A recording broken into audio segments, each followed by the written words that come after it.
Ladies and gentlemen, boys and girls, children of all ages, we are live. What is up? Welcome to MPSP Theater. This is Nick, your host. We got Russ the Muss and Eric B with us this week. We don't usually do introductions, but Eric B, why don't you tell them where you can find you at? Yo, you can find me, your boy Eric B, in your Facebook groups. Eric Burgess on Facebook. And you can also find me on Instagram, Mr_EDUP82. Primarily is where I do my toy photography and things of that sort. But I've been getting a little more into my fitness as of late. So you might see a couple of drops on there. And then also you can find myself, my wife, and our board at Kennedy's Village, where we do our best to bridge the gap between sickle cell research and care. We got a big project coming up this year, and I will definitely keep you guys posted on that. So Stay tuned. Follow up on our website, kennedysvillage.org. That's me. Sounds good, man. Russ, where can they find you, sir? Oh man, Jesus, I'm not even on social media hardly anymore. Goddamn. I know, right? You're not missing What's up, Derek? Here most Saturdays. I know.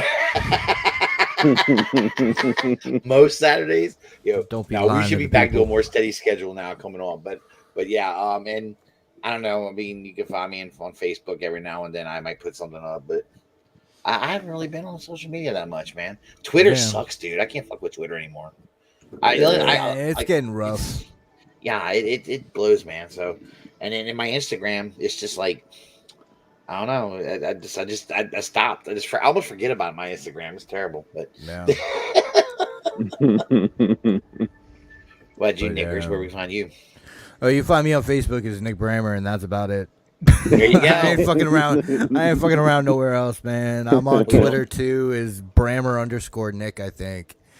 But like, I don't fuck around on social media that much anymore either. It's like people talk about like getting like, you know, unsatisfied with collecting and shit. I'm unsatisfied with like the fucking group around it. You know what I mean? Like the community. Mm-hmm. It's been like tough. It is like there's obviously like in the only I will say daily I'm in chats. That's about it. Like if I go into a toy group now, it's just to troll somebody because I'm an asshole. Well, I told you I've been booted, dude. I've been booted. I get booted from GI Joe. I was in like 10. I was in 10 GI Joe groups, and I've been booted out of 7 of the 10. They boot me out. They kicked my ass out. Just because I can't help it, man. They'll say something, and I have to wait. Really?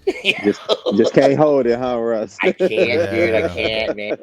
And and it's like insane. I'm telling. Oh shit, Wolfie's here. Look, I'm not trying to troll you. I swear to God, I'm not. But I'll tell him. I just think the statement you made was dumb and asinine.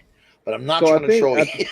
I think in a lot of different ways, man. Like people don't know how to have engaging conversations anymore, and that's what turns a lot of people off. Yeah. Like you can't give an opinion without someone jumping down your throat about it. You can't have an engaging conversation where you can disagree without it. And you know, again, like people read into text, right? So it's like it's kind of hard to have that nowadays. But I mean, I'll tell you, it's the total opposite for me, man. I stay out of a lot of the side chats now because of you know, previous drama and stuff like that, which a lot of you guys know about. But I stay out of the side chats, and if it ain't in the public, and even if I see something in public, like I just let people make their comments and keep it moving because you can't have an engaging conversation no more. No, you're right. That's what it comes down to. Is it does seem like you can't have like I can't say I totally disagree with you without them going what. It's like, well, I think what you said was stupid and asinine. So now defend it. Come on, come at me, bro. Like people should be expected to like defend their opinions, especially if they say something stupid. And engaging on that level, asking for an opinion to fucking back up your stupid, I don't think is trolling or anything that should be discouraged. No, if I say, look, that's your opinion, but explain to me why you have that opinion or why your opinion is right in some way, why you think that's right. I'd like to know, And when people get mad, it automatically tells me, yeah, they can't defend it. Yeah. Mm-hmm. That's typically what it boils down to. It's kind of like in my position, man. Like I work in the automotive field, in the dealer world, in the service lane. And one of the things that I've always pinpointed is typically when a customer gets upset about something, and you're just telling them what's wrong with their car, right? But most of the time, they're upset because one, they either can't afford it, or two, they want it and can't. No, I'm sorry. Let me start over. They typically are just upset because of the circumstances in that moment, which you understand. And then the second reason is because they want it, they know they need it, and the money is the issue. It's the budget. And I liken that to the same thing here. Like it's typically people want to be able to have a conversation, but they can't articulate what they mean. And so they get frustrated. It's like a kid. You ever see a baby who's trying to talk and they're trying to point out something to you in 5 different ways, but you don't get it because you don't understand baby language and they don't understand your language. So now they're like pointing and they're stumping and they're frustrated and they break down. It's the same thing on Facebook, dude. Like a lot of people just have baby levels of of being able to articulate their point.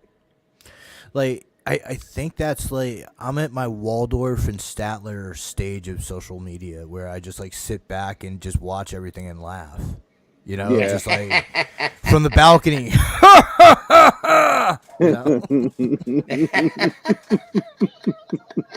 You just watching the world burn, huh, Nick? That's right, man. Oh, yeah, man. Look at that. That is hilarious. Shit, man. So we really haven't talked to you in a long time, Eric B. Like, so what you been up to? Man, just growing daily. Working on being the best me that I can be.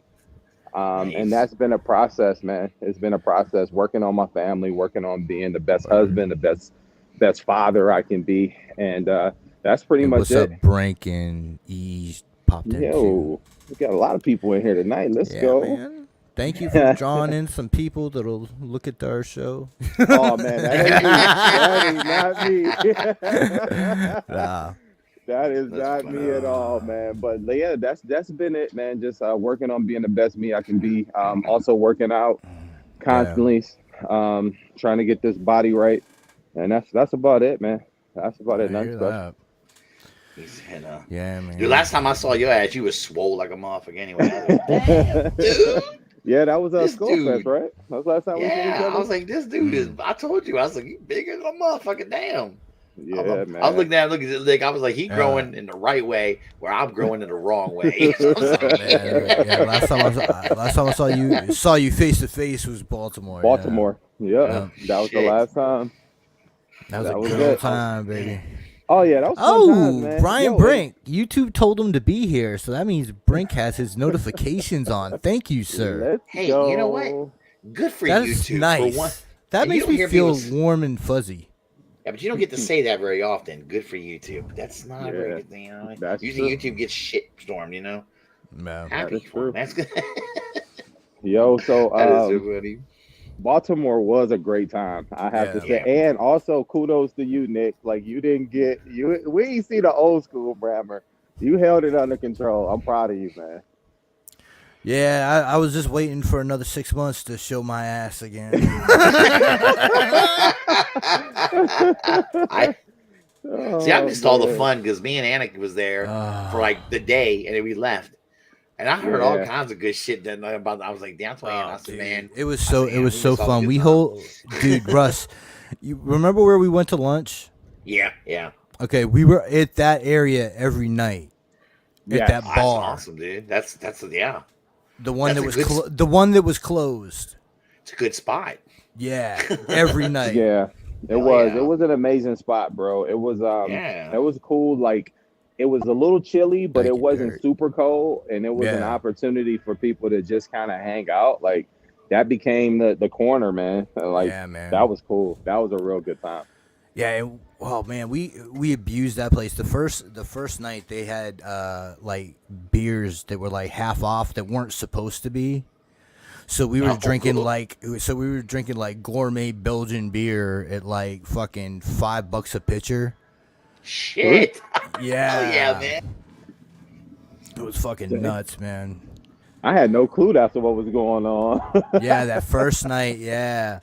And then they raised the price of the beer on us, but lowered the price on the lemon shot vodka. Oh yeah, y'all was doing a lot of lemon drops that night. Oh man, yeah. God Yeah, but I damn. mean, y'all did good, man. Y'all did good. I mean, the only person that got lost was that was the first night a lot of people met Ricky. We had to walk him back to his spot.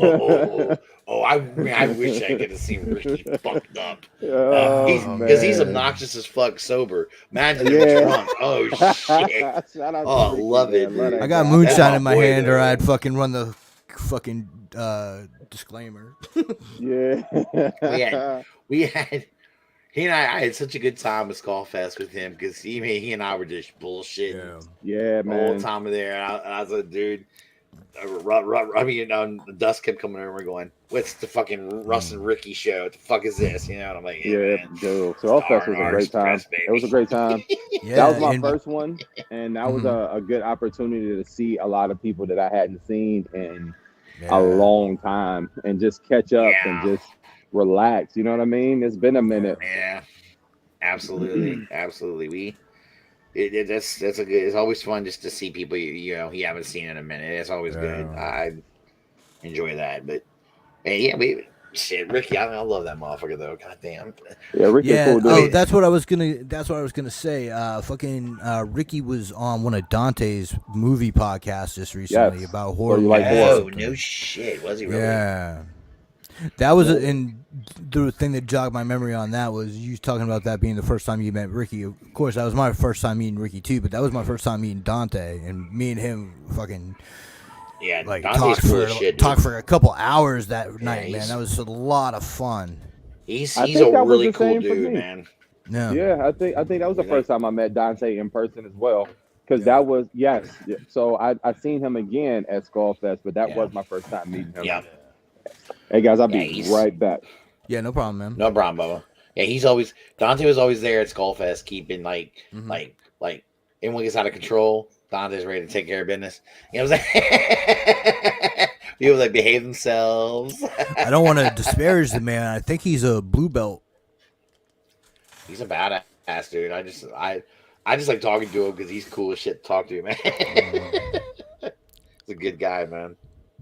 So what were we going to talk about? We were going to talk about Vince. We're going to do some pro wrestling. We're going to do some pro wrestling, and I definitely wanted to hit on some football. Ironically, we had some football games today.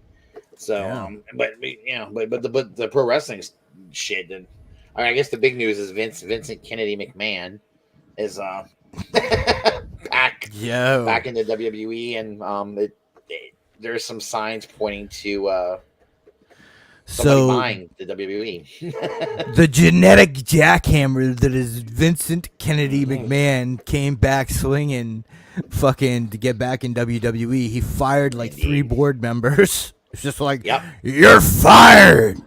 You're gone. Yo, fucking walked in, you're fired, and was like, let's hire JP Morgan to get this fucker sold, you know? Absolutely.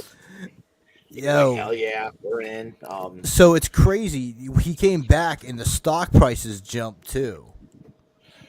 Smart. Yeah, I mean, it was just really weird because I think they went down when all the scandal and shit was going on with him, but now he's back and they're going up again. Which is normal, man. That's typically what happens when you're dealing with stocks. Like, you have one scandal, it's gonna drop, and then the quality of the product may not be in people's minds what it is, and then it comes back. So, shout out to them. Shout out to them, bro. Like, I have a conspiracy theory in mind already for this. You know how, like, Vince McMahon always had, like, an inferiority complex with other people that are, like, billionaires and shit? Yeah. Like, that's why he got Donald Trump involved in fucking wrestling and all that, and had all those movie stars and shit involved with WrestleMania. Yep. Dude, what if he thought that, leaving and coming back was like his CEO of Disney? What's his name? Bob Iger. His way of driving up the stock prices. Hell yeah. He saw fucking Bob Iger and he was like, I could do that. Mm-hmm. You're partially joking, but part of you could be serious because that sounds like some shit Vince McMahon would do. He's a showman. He's a showman, and he loves to do shit like that. I mean, if that whole WCW, him taking his daughter hostage type deal, and that coming out, and their battle that they have didn't teach you anything, then you haven't been paying attention. Absolutely, I'm gonna do anything, dude. You don't give a shit. Hell yeah. Some of the rumors I heard about today were that it's the Saudis are interested in buying the WWE. Okay, they need to relax. Now they have the money to do it. That's not a problem, I guess. But like, if you, I don't know that the WWE would be so embraced by America if it's owned by the Saudis. Exactly. You gotta think what they're gonna fucking start editing out of it. Yeah, and I just don't know that the United States would be. Let's be honest. Most wrestling fans are like your red-blooded Americans, hardcore, right? I don't know how many of them would really keep watching it and stuff with. I don't know. Well, yeah, I'm with you there, but you also got to think about to go to Nick's point. I don't think the Saudis would edit anything out of it, right? Like, you got to think about it from this sense. Them dudes don't care nothing about nothing unless it's the green dollar, and it's clear based on all the rumors and reports about stuff that has happened on other things and how they cover stuff up. So, like, they don't care. They killed that fucking journalist. Yep. But they let you wrestle in their country all the time, and they let people but they had to shirts off. They had to fucking fight to get the women in. That's true. That is true. And they make the women have to cover up. And they make them cover up. So they're covered, but they not wrestling in baggy clothes though. Like, some of that stuff is still tight. That's true. The stuff is not. It's not like it's. I noticed that too. I was like, well, it's still a little revealing, man. But like, I think that it shows anytime a big corporation gets involved with wrestling, it goes to hell. That's true. Yeah, that's a good point. Because now they're owned by NBC Universal. Technically, they made a deal with them. Like, so WWE is in partnership with them or something like that. Yeah. They have the network. They have the network on the Peacock thing connected up with that. So the WWE network is it's not really a WWE network anymore. It's just they basically gave them their whole catalog and said. So they got the rights to all the media, basically. Right. Exactly. So if you get Where Peacock, Bigsby says Crown Jewel has always been trash, and that's the truth, man. Fucking Goldberg, Undertaker, that fucking DX versus the Brothers of Destruction shit was horrible. That Goldberg and Undertaker match was really bad, dude. But so was the DX one too, because they're just a bunch of old men that really can't do what they used to do, but they're trying to do it, It just doesn't come off good, man. It was tough watching Shawn Michaels. It was tough because Shawn hadn't really been wrestling in a ring in years by that point. So it's like, but he had to come back for that because it was a good payday, obviously. So, it's like, he just looked like garbage, dude. Dude, it's been so long since I've actually watched an entire wrestling event. Like, I remember watching something with Jose and them. I want to say it was Royal Rumble when they brought out all those ladies from the entire like eras, like the whole spectrum of wrestling. That was pretty cool to see. But I haven't seen an actual full-blown wrestling event in a while. I mean, Attitude Era is still my favorite. And that's where I lived at, unfortunately. It was good stuff, dude. It was great stuff back in the day, man. Anyway. Everybody's gonna be like, yeah, that makes sense, but I think everybody should know I'm a fucking Kenny Omega mark. That's indeed. Yeah. Kenny Omega's awesome though. I mean, man, I love him and the Bucks, dude. I love that shit. I don't care. Cornette can call them spot fests and their matches like that and shit. I don't care. I love what they do. They fucking bring excitement to the ring anytime they're in there.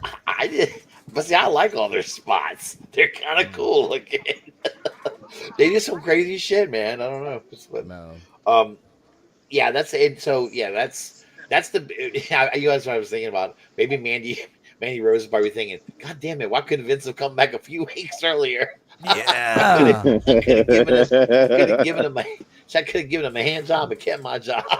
Hell yeah. Fucking, she made $1 million in the month after she got fired. That's true. She did. Really? So yeah, that's funny. She gets the reason why they fired her. Okay, was because she has one of those internet accounts. What's I can't remember. Hers, she's on one I hadn't heard of before called Just Fans. Just OnlyFans that came after Fans. OnlyFans. Yeah, right. So she's basically posing in these hot ass little bikinis and all this shit, and dude, so she gets fired, man. She was already, I think, pulling in a good amount of money from it already, because they told her you got to get rid of it, and she said, "Why would I get rid of it? I'm making more money off that than I am wrestling. Why would I?" Yeah. Right? Yeah, that doesn't make sense. Like, I wonder why they try to dictate to them what they can. I mean, especially if it's not affecting. They want to cut. They want to cut. That's all it is. And the other thing is they're supposed to be independent contractors. They are, and it's bullshit. Yeah, it's bullshit. They've never been independent contractors. Yeah. Well, yeah, I mean, anytime like the WWE owns your whole media rights catalog, to stuff like you already know they're not. These are 360 deals. These are not independent contractors.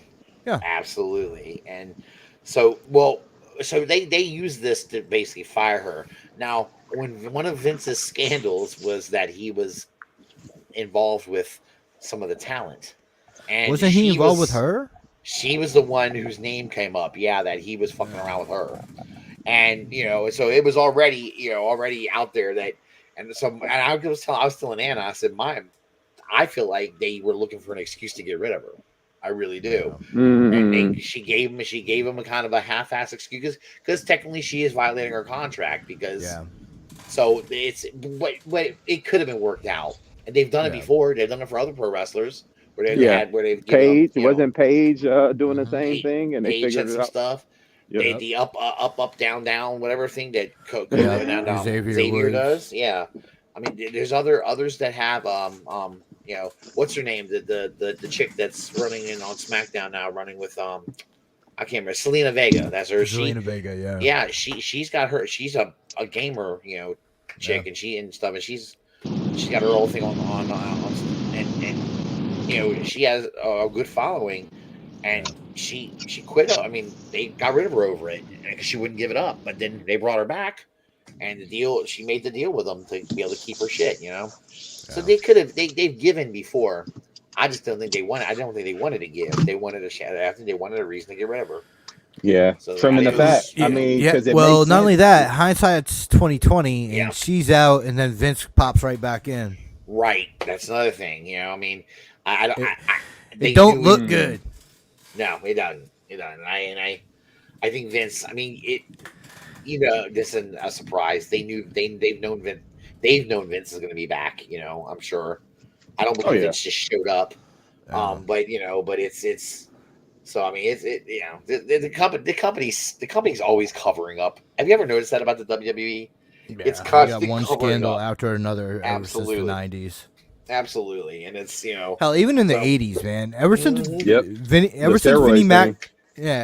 Vinnie Mac took over, wrestling's been like the mafia, man. Even more so than it was in the old days, because like the NWA, they would come together. Can you blame them? I mean. As much money it's gotta as be they got cutthroat. coming in. Oh yeah, heck yeah, heck yeah. It's like, so when you dealing, I don't know, man. I remember the WWE or WWF at the time always being the biggest kid on the block, always, like since I could remember. And when you're that big and that large and what you're trying to do by sucking up other territories and competing with other smaller territories to kind of push them out or absorb them. I mean, that's mafioso to the fullest. Absolutely. Yeah. Derek was put in the chat that the WWE network does exist in an app form overseas, outside of I forgot about that. He's right. Yeah. It does still outside of the country. So, what are you doing, cat? Jesus, I have this fucking little cat climbing the back. But there's so many good wrestling documentaries right now too. Like on YouTube, you can catch the shit that Rock produced with Vice. They took a break from good. Dark Side of the Ring and did Back to the Territories, basically, whatever it was. Yeah. And like, if you go to Best of KC Vault, I think it is, the the kayfabe commentaries, shoot interviews are all being made free on YouTube. So like, all the Honky Tonk Man ones where he talks shit, the Jim Cornette ones, Kevin Nash, Scott Hall, Raven. These are like the best shoots that I've seen because they have the best production quality. Because like RF Video or whatever, they just have a dude sitting in front of a tarp that says RF Video. Right. You know, these ones are in a hotel room. You know, it's you know, an intimate setting and where it's like where it looks like they get comfortable, they can relax. It's kind of a conversation more so than an interview. You know. Yeah, that's kind of cool. I like it when they can get set it up to where it looks like they're just comfortable and talking and just telling stories, you know, because man, those guys, oh god, those guys have some whoppers from the WCW days that they've told. I've heard. I'm like, what the shit? Are you kidding me? So it's pretty. Eric, you grew up in the territory ran by the Sheik, the original Sheik. Did you ever see that shit growing up? No. So when I was growing up, I was only privy to WCW and the US at the time. So I've only gone to 3 wrestling events, and it's been those. Now ECW was big in my area too. Because they used to broadcast on like the Canadian Broadcasting Network over here, but they used to come through and go to some like the smaller high schools and this, that, and the other, and have events. Oh, nice. But I never went to any of them. What about Juggalo Championship Wrestling? Oh my God, I want to kick them guys in the freaking face so bad. Oh, was that the ICP guys? They were running that? Okay. Yeah, I remember. Dude. I remember that. So they are legendary for a lot of different people outside this area, but most people who grew up in Detroit hate those guys with a passion. Wow. like it's funny. I didn't even know. This will crack you up. I had no idea that they were pro wrestlers. I only knew they were music, and then one day they showed up in the WWF back in the day of all fun. They were part with Luna Vachon and her wacky crew or whatever, the circus guys or whatever. And I'm like, I looked and I was like, holy fuck, that's ICP. But that definitely came later. So they started off as music guys, and then they became wrestlers down the road. Okay. They were in WCW before they were in WWE. Yeah, see, I didn't even know that. I had no idea they were, and it was new to me when I first saw them. They shocked the shit out of me. Oh shit! What's up, Dave? So they definitely love you, buddy. But they were yeah. I don't know. I remember them in the ring. They weren't especially great in the ring, but they really weren't asked to do very much. So I guess it was Yeah. I don't know. And like some of my favorite shit to watch is like when people got their asses whooped for real. You know, when matches turned into shoots, like the Acolytes versus Public Enemy on WWE, and it was like, what was that fucking Sunday Night Heat? So it was like a nothing show. You ever hear about that, Eric? No, but I remember Sunday Night Heat being on. Well, that was a WCW show at first, right? And that was the WWE. That was always WWF. Yeah. Okay. Yeah, that was on USA on Sundays. Dang. Dude, so what happened? So the Public Enemies came over to WWE from WCW. Okay. Or they might have went back to ECW for a stint and then went back up. But yeah, and they were talking about how hot shit they were in the fucking locker room. Can't do that. I think they said it around Ron Simmons and fucking Bradshaw. So they were the Acolytes at the time, and they went to the ring and just beat them basically unconscious until the ref rang the bell. Wow. And they were really beating their asses. It was you could tell every fucking shot, and these guys have no idea what to do, how to protect themselves, or nothing.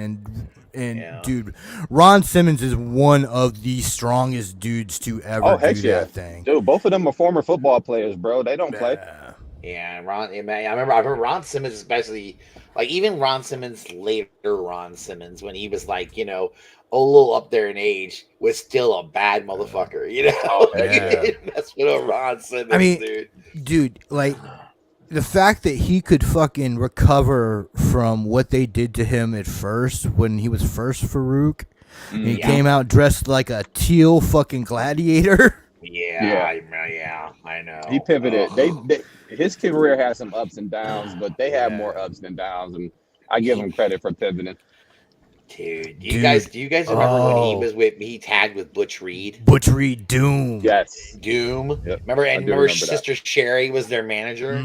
Mm-hmm. Fucking, oh my god, dude. And I remember she also maybe I'm getting it mixed up with with Harlem Heat. I might be getting mixed up with Harlem Heat, sorry. Harlem Heat had Sherry too. Who was I'm trying to who they had somebody as their manager. Did they have Paulie?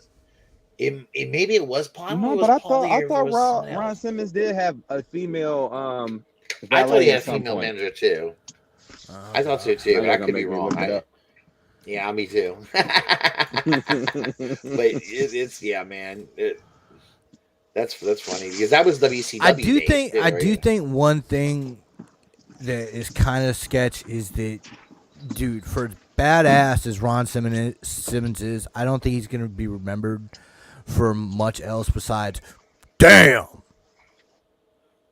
You know, like, true. It was so, when he did that shit, it was so funny and iconic. Like, I don't think people are gonna. Dude, like, you knew. Oh, you knew that's who that right. guy was. You know who it was? It was Woman. Like, you knew Woman. Who he was in both things. That wasn't that. She's one of Chris Benoit's wives, right? Woman. Yeah, that's who the woman is who he killed. That's the one he killed, right? Yeah. Yeah, I thought so. Nancy Benoit. That's her. That's Woman. Yeah, she managed the Doom back in the day. That's what it was. Okay. Yeah, you were right about the woman though, about there being a woman, and it was Woman. Ironically. I think she's one of the underrated fucking managers of all time. Woman. Who, Woman? Yeah. I don't know too much about her, so I can't. Like, she was in Florida with Kevin Sullivan as the fallen angel and shit like that. Yeah, she was. You going way back into the crazy. Then she was with Ric Flair. Yep. In the Horsemen. Yep. And like her and Elizabeth were battling over who was the woman of WCW and shit. Oh, that's right.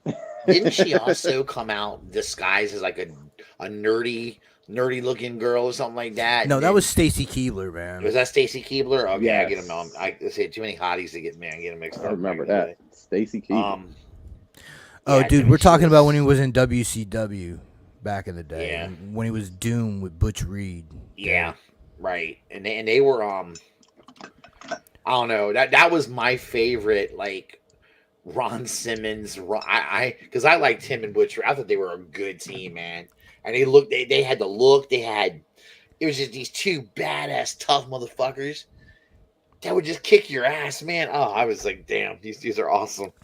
I think that's probably like my second or third like shoot tag team that I would ever want. And there's Eric gone for a bit. He'll be back. Yeah, I remember my friend Mikey was a big Steiner Brothers dude. Steiner's like for a shoot.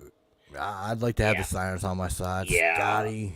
And I remember Doom was entangled in a feud with them over the tag team belts and shit like that. And I was like, man, Doom's gonna kick their asses. He's like, get out of here, man, no way. Dude, what was your favorite like Road Warriors ripoff? Probably. There he is. That hat's nice. I like your hat. Thank you, sir. Much appreciate it. Because you got to think. We're talking about Road Warrior ripoffs. Because you got to think. The one that like had the most potential that never went anywhere was the Blade Runners, which was Warrior and Sting. Warrior and Sting, right? Because they didn't even last that long either. No, they weren't together that long. But there's a Demolition. more recent one in W. They wasn't Yeah, really there was. a Road Warrior. I know what you're talking about. They weren't really a ripoff though. Like those guys were more like BDS and M's. Acolytes of the Apocalypse, wasn't it?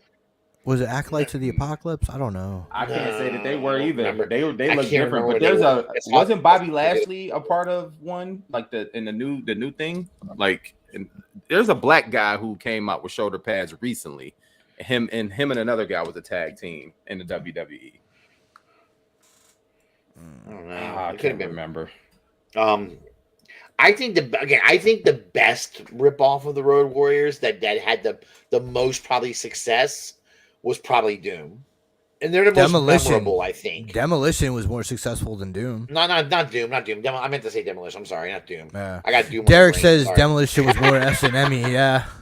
They were. That's what I was saying. They were more. But and it was Demolition, and then they had Axe and Smash, and then remember And they brought Crush. in Crush, right? And Crush and Smash started and Axe kind of became the manager, you know. Mm-hmm. But- And I remember, but what about what's his name? Warlord and Barbarian. Powers of Pain. They were That was kind of badass, Dude, they're my favorite tag team of all time. Are they was really? ripping and rough at WWE?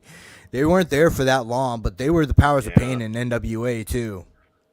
Yeah, I remember that. Yeah, Remember and they they used to doing go against the Road Warriors in the NWA all the time, and those were freaking crazy. It was a weightlifting thing. They were lifting weights to see who could lift the most weight, something like that. And they pushed the fucking weight down on my man's man. Yo, but like you got to think that is so crazy. If you had Powers of Pain and the Road Warriors in that gym, each one of those four dudes could bench press 500 pounds. I remember the powerful guys, That's man. crazy. They're pretty Dude, bad. I know I've seen somebody dressed up like these guys. It was a black guy and a white guy over the past maybe 5 years in the WWE. And they wore shoulder pads just like them dudes. It could have been. It's just maybe it was one of the quick teams that came and went. I don't know. Yeah, or that maybe it was just an homage. Like they just came out dressed like them. There was a team some years ago that came up from NXT, and they tried to kind of turn them. And into they were supposed to be basically the second generation Road Warriors. Because they that's had probably Paul, what I'm thinking about. They had Paul Ellering with them. And No, not those guys. That's the disciples. Maybe that's what I'm thinking about though. But I'm not talking about those dudes. Some of these other is the team I'm talking about was two white guys, and I think in when they were in NXT and they came out and they were dressed in like Road Warrior looking. Oh, shit. Fuck Connor and what's his face? Yes. I can't. The Ascension. Is that the Ascension? Yeah, they were horrible, bro. They were so bad that they had all the old wrestlers just beat their asses. It was funny. They had like the reunion show, and they had all the old men come out and beat them up. It was funny, but that's the ones I was talking about. But I know you're talking about the dudes who started running with who were running with Seth Rollins for a minute too. After they came up, they got rid of Eller. Yeah, that's who I was talking about. That's what I was talking about. Yeah. They're like I'm trying to remember what they were called. Disciples or something of the. I thought it was the Acolytes, or no, not the Acolyte. No, it wasn't that. It was. I don't know. Yeah, they were. I do remember. There was something of Apocalypse. I thought something of Apocalypse. Yeah, and they just did. It might have been Acolytes of Apocalypse or something like that. Yeah, I don't know. But I just remember when they did. Sounds like a better Marvel team than a wrestling stable, though. Yeah, it does. Facts. Good comic it book, definitely man. was. Shit. It definitely was. I'll tell you that. That shows you how many times they've had wrestlers come and go. Yeah. Dude, for a long time, it was just a revolving door, bro. Before they had something like NXT, you know. Dude, you gotta think. Ric Flair was in the WWE in the 80s, 90s for like 1 year, and that was it. Yeah, like at the beginning, like at the top of his game, he was only in there for a year, and he couldn't. Was it only a year he was there? It's got to be only a year, I think. It wasn't I long. remember it being a short It wasn't time. long. Because he never got a title. Not a heavyweight title. From my No, he remember. just came in with. No, he came in won. with- He won the Did WWE he win the world title? title? Mm-hmm. Didn't he I win thought the he Royal was- Rumble? Yeah, I think that might have been. I thought he won the Royal Rumble too. But I remember I remember him coming in with the WCW Championship though. The big ass. I'm sorry, it was WCW over was 2 when he years. made It, his home. Oh, it was over 2 years. Yeah, he came in. Remember they were blurring the belt out. Do you remember that? Yep. And she was so funny. Yeah. I think I laughed at it because it was Because like I think we all he knew lost. what that He belt he was, won. you know? He won against Savage, didn't he? I wouldn't doubt it. He probably did. That Okay, was yeah. one of his Yeah. rivals in there. Yeah, Flair it won the was. Rumble match to claim the vacant WWF Championship. Okay, that's what it was. So it must have been the Okay. title was on the line for the whoever won the Royal Rumble was going to get the belt. Okay, all right, that makes sense. But they Flair taunted Savage. And I know he had it for. I think he didn't have a. Savage beat him at long run. Mania. It says. That's it. Okay, so he Then didn't have a very Savage long- Savage lost to Warrior. Right. Dun, dun, dun, dun. That must have been after the Warrior and Hogan had their stupid match, or maybe it was before. No, it was after because Warrior was won after. the title for the first time from Hogan. That's right. Yeah, and then they Yeah, wouldn't touch again. Yeah, because well, Fucking I crazy know. that you have them there for the heights of their careers, and you get And like what one- 2 main events out of it. 2. Yeah, that's You about got it. Royal Rumble and Mania, and that was it. Out of fucking Yep. Hogan and Warrior. Yep. I mean, for Vince McMahon, that's got to be like a creative, like Blunder. yeah, like But do you think that was partly because of people not liking Warrior, like, and not even liking working with him because he was such a deuce? I think actually it goes back to what you were saying earlier, Burgess, with the fucking steroid trial. Because that would have been right around then, and Warrior stuck up McMahon for a pay-per-view around SummerSlam or something one year. Or he was gonna spill the beans. Oh no, he held McMahon up for the show. Said, "You're gonna pay me more, or I'm not going out there." That's that's what he did. He pulled that. I remember that. Yeah. Yeah, he pulled that for McMahon on a SummerSlam, and he came back to the locker room, and McMahon fucking fired him and paid him his money. Yep. Wow. Yep. Dang, that's crazy. Because the one thing McMahon was back in those days was, Savage. He was rough. Well, I mean, Kept his fucking word. I mean, but you can't fault him. That business was. I mean, God it ain't that much better today, but it was really ruthless. There was a time when it was, man, a lot of rough stuff going on. But I think it's funny though. Yeah. Like how much? Yeah. Could you imagine that? Telling your boss he's really dependent on you to be there, and you're like, "Hey, f off! Unless you pay me more money, I ain't gonna be at work." And then, like, McMahon said the thing that hurt him the most about the WCW going against him thing was that Hogan had promised him that he would never compete against him.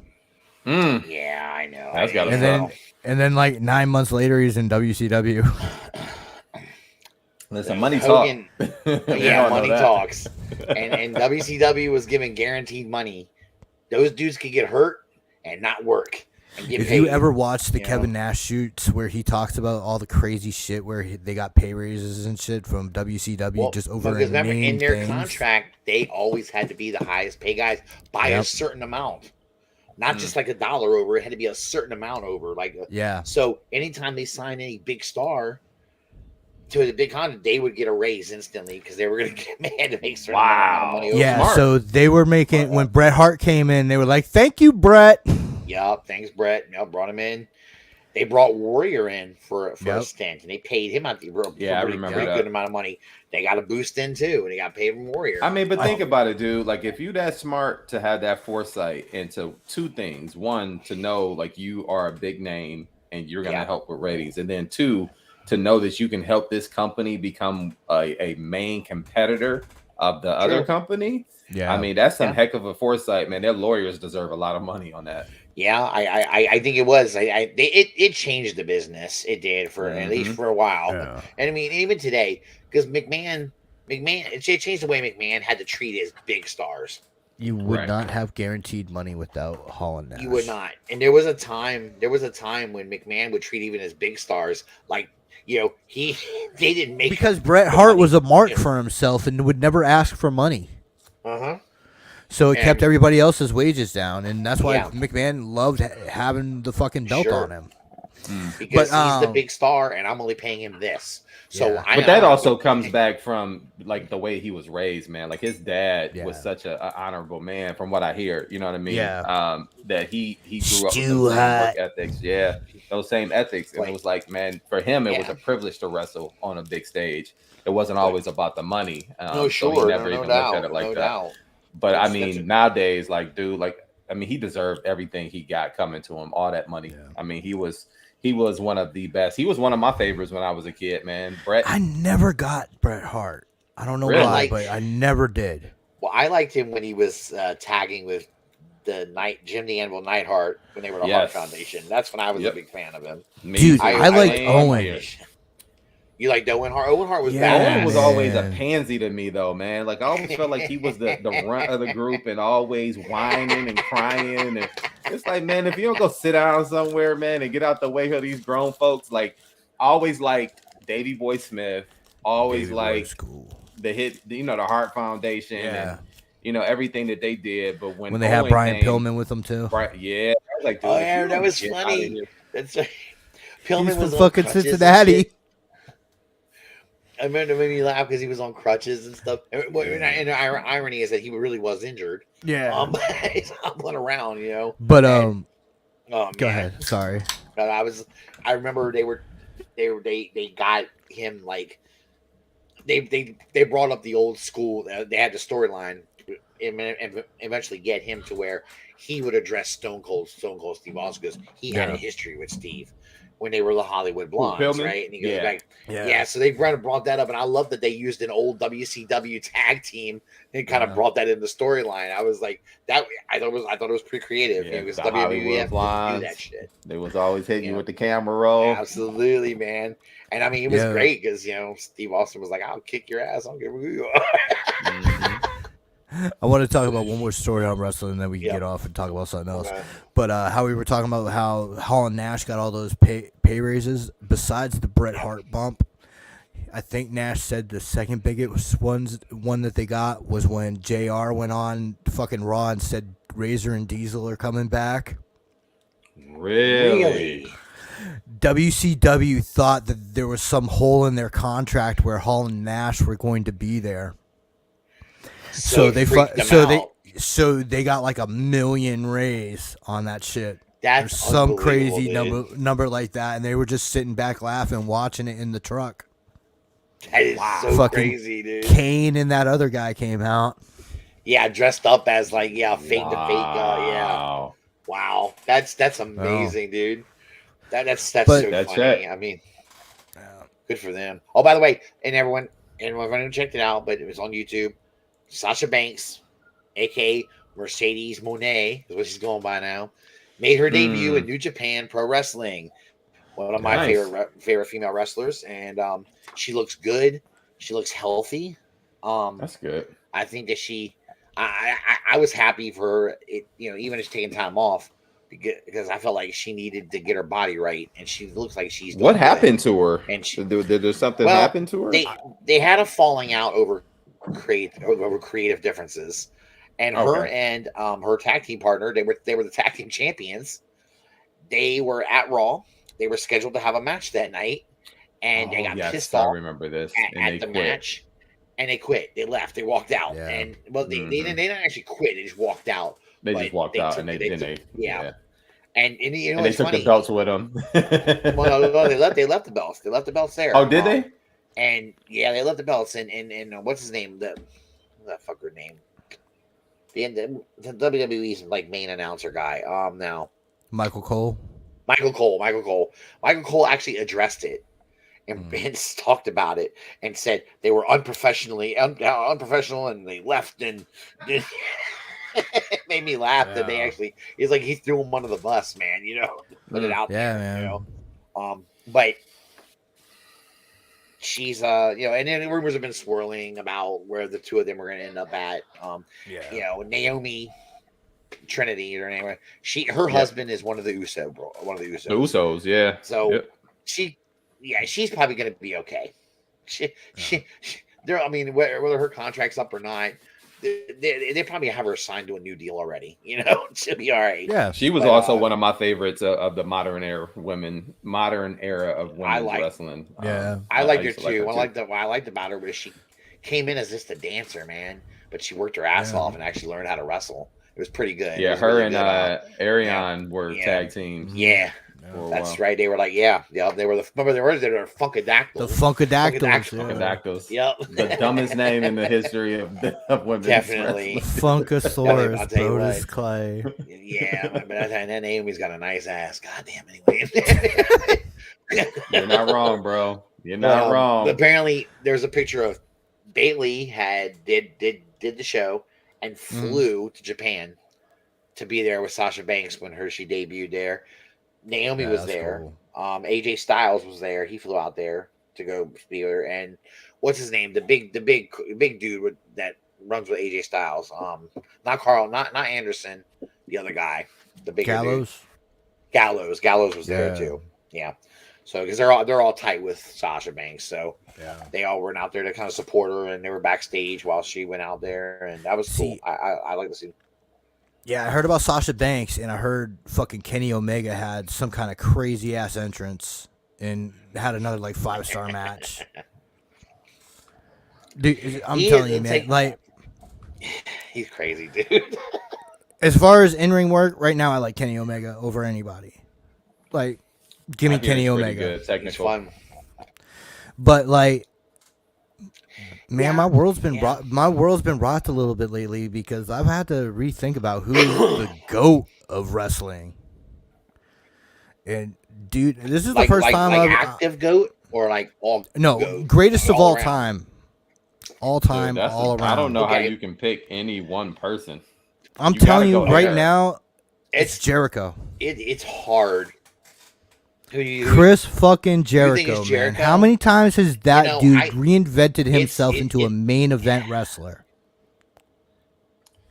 Yeah. I don't know, Nick. I don't know if I can agree with that, man. I mean, listen, against him. You're not wrong in that sense of him recreating himself. He probably has the most. I mean, for longevity, you got to give him an Iron Man award for that. I give you that. But as far as being the greatest of all time, true. What has he done for Shawn Michaels at WrestleMania? I don't know, man. When I look at a GOAT, I look at similar categories to what I do in the NBA is what have you done to make the world around you better? What have you done individually, personal stats? And then will your name be in the top 5 from here 40 years ago? And I don't think Chris Jericho has earned that yet. I do, man. I think with everything he did in WCW, all those runs as cruiserweight champ, all those matches that we remember, the fucking feud with Goldberg. Yeah. Yeah. And then even in the WWE, I think he was he's probably one of the top 5 Intercontinental champions, but I can't say when I look at the total body of work, I have to look at every title you've earned and what you did with that title when you held it. I still can't say Chris Jericho did it. I'm trying to see if they. I will tell you this. Wikipedia seeing what his go out. I'm gonna go outside of championships and outside. I will tell you, he has had matches where I think he made his opponent look so good because of how good of an in-ring worker he is. Yeah, and you just said Shawn Michaels, workmanship. Nick. Yeah, he had a match against Shawn Michaels, and if you asked if Shawn Michaels was honest, you might catch Shawn honest about it one time. He would say he carried me because it got to a point in that match where Shawn was wearing down, and Jericho really made it look good, and I think that's what he does. He can make his opponent an inferior opponent who's not even as good a worker as him, an older guy even. He can make an older wrestler who doesn't have the stamina to have like a 25-minute match. Dude, but see, I think that's a different. He was a Ring of Honor champion too. Yes, yeah, he was. Yep. But I think you gotta. That's a different conversation that you gotta have in there. Like, I mean, now you're talking. Maybe he's the greatest of all time, and when it comes down to being a technical wrestler, but like wrestling in the sense of what we know wrestling to be, there's so many different categories there that make you a good. Like, you got to be a good entertainer. He was. Don't get me wrong, because his mic skills were great. You know what I mean? His mic skills were great, but like there's so many different things that's going to factor into that. Like, I don't put him above The Rock at all, and that's just me personally. No. I would agree with that, but I will tell you right now, he's probably at one point he was the only one that could go toe to toe with The Rock on the mic. He's the only one. I would agree. The Rock, Stone Cold though, I'm sorry. Go ahead, Nick. I keep cutting you off. No, it's cool. You were talking about Stone Cold. I was gonna make another point. I forget what it was, but Stone Cold definitely, was one of those dudes on the mic back then. Stone Cold was too, and Stone Cold. I just think though, but there was few of them that could do it though. And I think the thing with Jericho is he's known just as much for his mic skills as he is for his in-ring work. I would agree with that. Absolutely. Dude, absolutely.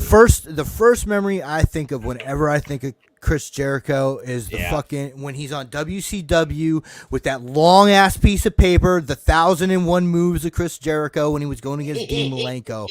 Fucking great shit. Reinvent it like 20 years later for the List when he's going with Kevin Owens. And I think that is an underrated feud. And Oh, you got to give him credit for that. I mean, you definitely got to give him credit for it.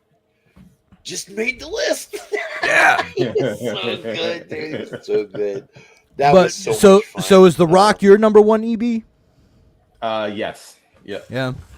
I can see that. My goat. I get this. The only reason why my only problem with The Rock was as an a full-time in-ring competitor, I just never thought he didn't have the length of a career. Mm-hmm. But goddamn, did he make the best of it when the years he was there? Yeah, I mean, but you got to go all the way back to where he was, and again, he was a jobber at that point, so like not too many people paid much attention to him. Oh, when he was like Rocky Maivia and shit. Yeah, when he was Rocky Maivia, but like what he did in that storyline, coming up through the ranks with the Nation of Domination, and then taking that over. Yeah, that was dope. And then now becoming like, I think you a good entertainer if you can become like turn from a heel to a hero and then back to a heel. Like he did that a couple different times and had to gift the gap with it, and it was pretty dope. When they call wrestlers attractions? You know when they call wrestlers attractions? Yes. Yep. Okay. I think The Rock is the second greatest attraction wrestler of all time. And I think the first would be Undertaker. Yep. Yeah, it's hard. Undertaker, Rock, Andre. Where people would come to see them alone. That was the main thing they came to see. Yeah, and Andre was just born big, dude. It's hard. If you put them on the billboard, you were gonna sell tickets. Yeah, somebody who might not want to separate from their money for that ticket. If you put them on the board, it might push them over to do it. It's that good. I saw a thing on on YouTube. I can't remember who it was. It might have been Wrestling with Regret, but they were talking about the number one feud of all time, or what they think it is, and it fucking floored me. Think about Andre the Giant and Hulk Hogan, Taker and Kane. Yeah, I'm with that. Like that how many iterations that went through. That was good. That's true. That's true, Derek. For like that one run, definitely. But like the thing with Andre was like he was doing the attraction thing back in the 70s, because like he was getting around from territory to territory, because like you couldn't beat him, so like you would have to have him DQ all your best wrestlers and shit. Right. And then it would get stale, so they had to move him on to another territory. Yeah, that's so he never stayed in a territory too long, and they got paid a decent amount of money for the time back in the day too, because he was just there was no one like him. There was no one as big as he was, and had the body. And also it's funny, the older pictures I saw of him, I blew my mind. I always with the age how skinny he was when he was young. Yes, the Andre I saw was big, Andre, right? I never, when I saw some of the old pics, how thin he was tall and thin. I'm like, holy shit!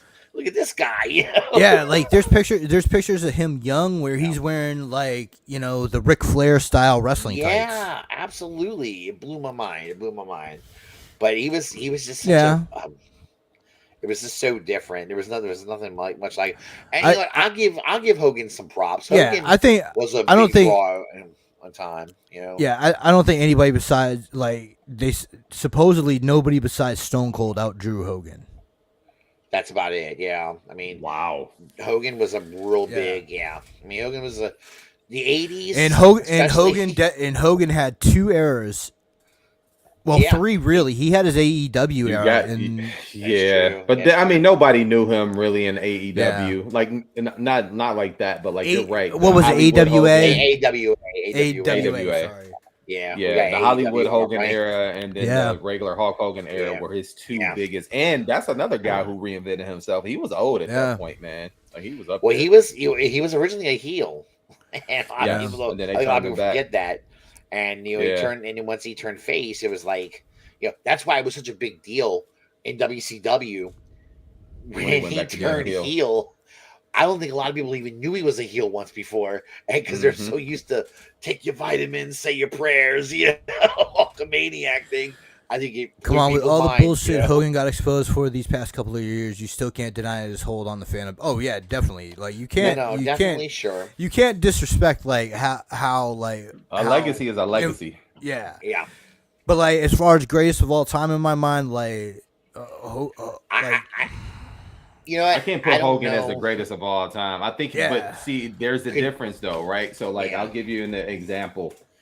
So a lot of people would say that, and let's go NBA terms, Bill Russell has more championships than anybody, right? But he's never considered the GOAT because they always say he has these knocks against him, right? Like he played against players that was smaller than him. It was only a handful of teams at the time, smaller. and this, that, and the other. But he laid the foundation on how to win. True. Normally, when it comes down to foundational characters, they don't really get considered as a GOAT because someone after them normally takes what they've done and then they build on top of that and they take it to the next level. And so I think Hogan is more of a foundational character who transitioned wrestling from a Saturday night show or this, that, and the other to actually being on the main stage, a mega multi-million-dollar business. And he also transcended it into pop culture as well. Yes, he wasn't that's just what a I wrestling thing. Yeah, absolutely. He definitely, And like they had already laid the groundwork for Hogan before in the 70s. Vince McMahon's father liked the Hulk Hogan type because they had that run with superstar Billy Graham. True that. Yeah.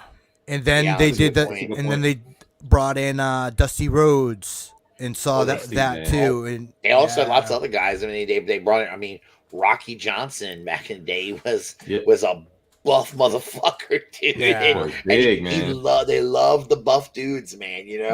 And he was. Rocky Johnson was a big son of a bitch.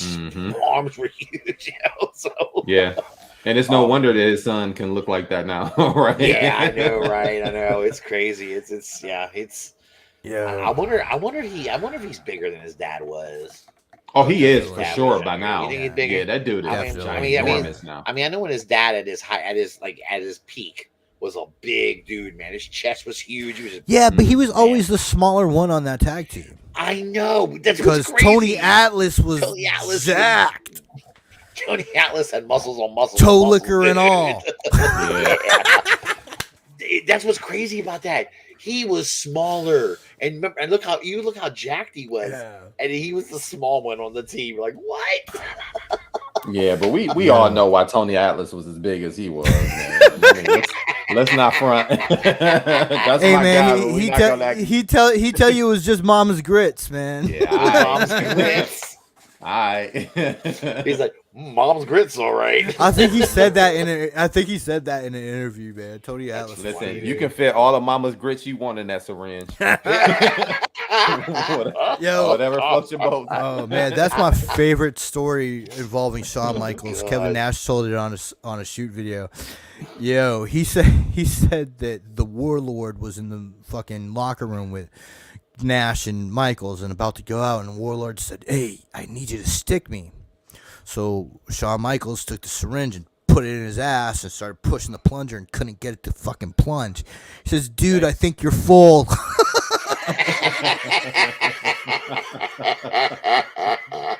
That's crazy, man. But yeah, yo, so how's this NBA season been, man? Oh my god. So it's been all over the place. What's crazy is what I like to see is that the NBA is kind of equalized. There's not too many super teams left. The era of the super teams is kind of going by the wayside. It's going back to like homegrown heroes and draft picks and teams building through the draft, which hopefully will bring more fans back to the sport.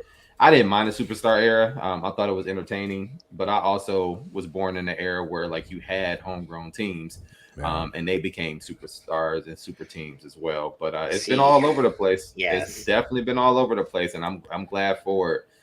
Your boys up there at the top, Nick. I got to give you credit for your boys. You know what I mean? But I'm gonna tell you, I'm gonna give you your flowers, but I'm gonna take it back a little bit. I think this might be Brooklyn's year. I don't think so, man. I think Milwaukee's going to be on a warpath in the playoffs, man, and I don't think anybody's going to stop them. Yeah, and I think Milwaukee they got it. I think they got a healthy. deal in them too. Milwaukee got to stay healthy. If they cannot stay healthy, then that's it. That's it. But here's the other thing. So let's say Milwaukee gets to Boston. I don't see them beating Boston. If Milwaukee gets to the Nets, they might push into 7 games, but I think the Nets are still pissed what happened to, them years back, because Kevin Durant's foot wasn't on that line. If woulda, shoulda, coulda, but if his foot wasn't on that line, then you possibly see Brooklyn in that spot. So if it comes down to Boston and Brooklyn, I'm taking Brooklyn. Hey, Walt, you can stay in Chicago. How's your team looking this year? Barely on the cusp of making the playoffs. If you don't get out of here. Fucking Walt, 90s historian himself. But yo, well, don't feel bad, Walt. I'm a Wizards fan, and it ain't much to look at. Being a Boston, they're hanging around, but being a Boston fan, God. My thing about Brooklyn is Brooklyn is gonna go as far as Kyrie's attitude allows them to go. Oh yeah, I agree. But have you seen him lately? That boy's been on a tear. Yeah, he's been on a tear. That's good. And this Kyrie's a good player, dude. Oh yeah, man. He's a box office talent. Absolutely. All day. Can he do it for a season? I mean, when he was playing with LeBron, he did it for 2. Out of how many? Like, that's the thing. Like, Kyrie gets together for 4 years. 1 year he was injured in the playoffs. Technically, he did it for 3. But I'm giving him that time off in the playoffs where LeBron basically was by himself. Kevin Love and still pushed the Wizards. I mean the Warriors. But at the same token, I think he got something to prove, and he's playing on the court showing that. I mean, when's the last time you seen a player his size get a putback dunk outside of like Nate Robinson off a break? Like, that dude is playing with the vigor that I think the media is driving, and he's coming with a vengeance. I haven't even, what's funny? I haven't looked at the NBA. I'm just looking at the NBA standings Kyrie's right now. a bad boy, man, and like that's the thing. Like, when his head is in the game and he wants to play for who he's playing for. Yep. There's not a more creative guard in the league. Dude, that dude has handles, and his defense has gotten better. I gotta give him credit for that too. Like, that dude was a liability on defense for a while. On help defense, he was okay, but he would always give up to the top point guards. He was average. He would give up 20, 30 points to somebody easy, but he was also shooting, a lot. So he was kind of Xing that out. But man, that dude is something crazy. And now that him and Kevin look like they have the relationship that they need to have, like the chemistry on the floor, and then the other players are getting healthy. You got You got the other Curry brother who's doing okay. Joe Harris is better. You know, he's back off the BS. You know, so like it's nice. I don't know. And then Russ, your team is on the cusp of making a play-in. You know, that's Maybe, not bad. I mean, Wizards. Well, they can't stay healthy, man. It's just tough, dude. It's just tough. They're Bradley Beal for a while has been y'all been paying that dude to sit on the bench. pretty much. You think he's getting traded at the line? Can't. No. No. I don't know. They seem like they won't. They seem like they won't move on from it, man. I thought they were going to do it a couple years ago. That's true because they extended him out. They maxed him out. I got an idea for you. Yeah. Uh-oh. What if you're Golden State? Okay. Yeah. And you say, we want Bradley Beal. We will give you Klay Thompson, all our draft picks and switches that we can. And then you can have one of the young guys. You can take Poole or Moody. Or even Wiseman. That's a dumb trade for them. They're not going to mortgage the future for those guys when you see that Golden State can win. Their system works. You just got to insert the right players. And so they won last year with a team that nobody thought they could do it with. Yeah. So I don't think they'll mortgage the future for Bradley I think Beal. Golden State is just but like they have Beal wrapped up for 5 years. Okay, well, that's true. That's true. On a guy who may be on a crutch. Right. I mean that was but what about Klay? But you can. So you're not paying Klay on a max deal. He didn't get the super max. He just got a max deal. So he's not getting the same money because that would be a trade straight up if there was both on a super max. I don't know that Klay. I don't know that Klay is hurt as much as Bradley Beal is. I don't know that. I agree. I feel like Bradley Beal misses about at least half the season, almost every year. It feels Plus, you also what you got to think about with Klay. Klay missed 2. That's whole true, season. That's true. With that type of injury, I can understand why. But Klay is a pure shooter. Bradley Beal is not. So Klay can extend his career by just being a spot up shooter in the corner, and you can still get production out of him. When Bradley Beal, can we argue this? I don't know what you can argue right now. Honestly, I don't think so. Luka, best player in the NBA. Yeah, right now. Right now, absolutely. Consistently, yeah. Right now, you can't argue that. Yeah, I mean, But I will say this: I do think that there's one young player that has a higher motor than Luka and will outcompete Luka, and that's Tatum. I give you that. That boy is a dog. And Tatum plays offense and defense. Yeah. Luka is a scoring machine. See, Luka reminds me of a young Michael Jordan. Like he's actually averaging 30. He's averaging 34 points a game right now. Jesus. Oh, he's winning MVP this year, hands down. Holy Christ, he's winning. I didn't even know he was doing that good. God damn, I knew he was doing well, but Jesus dude, he has Christ. a stretch where he's averaged a triple double for like 12 games. That's crazy. Nuts. God damn, dude. No, and they weren't just piddly triple doubles. Like he's They're putting like up 30 to 40 points, 10 rebounds, 14 rebounds, and like 12 or 13 assists. Like it's nuts. That's nuts, dude. That is so crazy. The thing Didn't somebody just score 70-something points recently? Donovan Mitchell. Donovan Mitchell scored 71 points for the Cavs. Donovan with those big Mitchell. Fucking Mobley and Allen behind him. Watch out for Cleveland this year too. I don't understand. I've been waiting for Donovan Mitchell to turn to this badass player for a while. And he's good. He's been good, but not like Dude, with that team that Cleveland has around him, he doesn't have to play defense.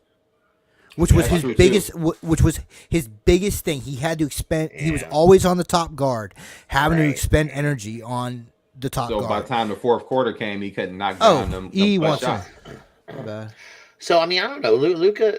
That's amazing. I didn't know Luka was doing that well. Wow, that bad. Luka is a beast, bro. Luka is a scoring machine. How is Luka on the defensive side? Is he a good defender? Dude, it's like almost what is he? 6'7", 6'8", or something like that. So he's a big dude. Right? He's a big boy, and it's hard for people to get around him. But So he has the vigor and the anger of Rasheed Wallace, with the skill set of Michael Jordan, with the passing ability of I'm not gonna say Magic Johnson, but the passing ability of like a John Stockton. That dude is nuts. Like just like what he reminds me of passing is Sabonis. Yeah, a big player who can pass out of any situation. I give you that. Damn, I give you that. That's pretty impressive, actually. I mean, he does have accuracy of a Magic, which is why I said more of like. Honestly, he don't have the accuracy of a John Stockton, but he somehow finds holes that John Stockton found, and I'm like, yo, that pass is nuts. Yeah, that's amazing, dude. Luka has that touch, but dude, I love Tatum. I love Tatum. Yeah. Go ahead.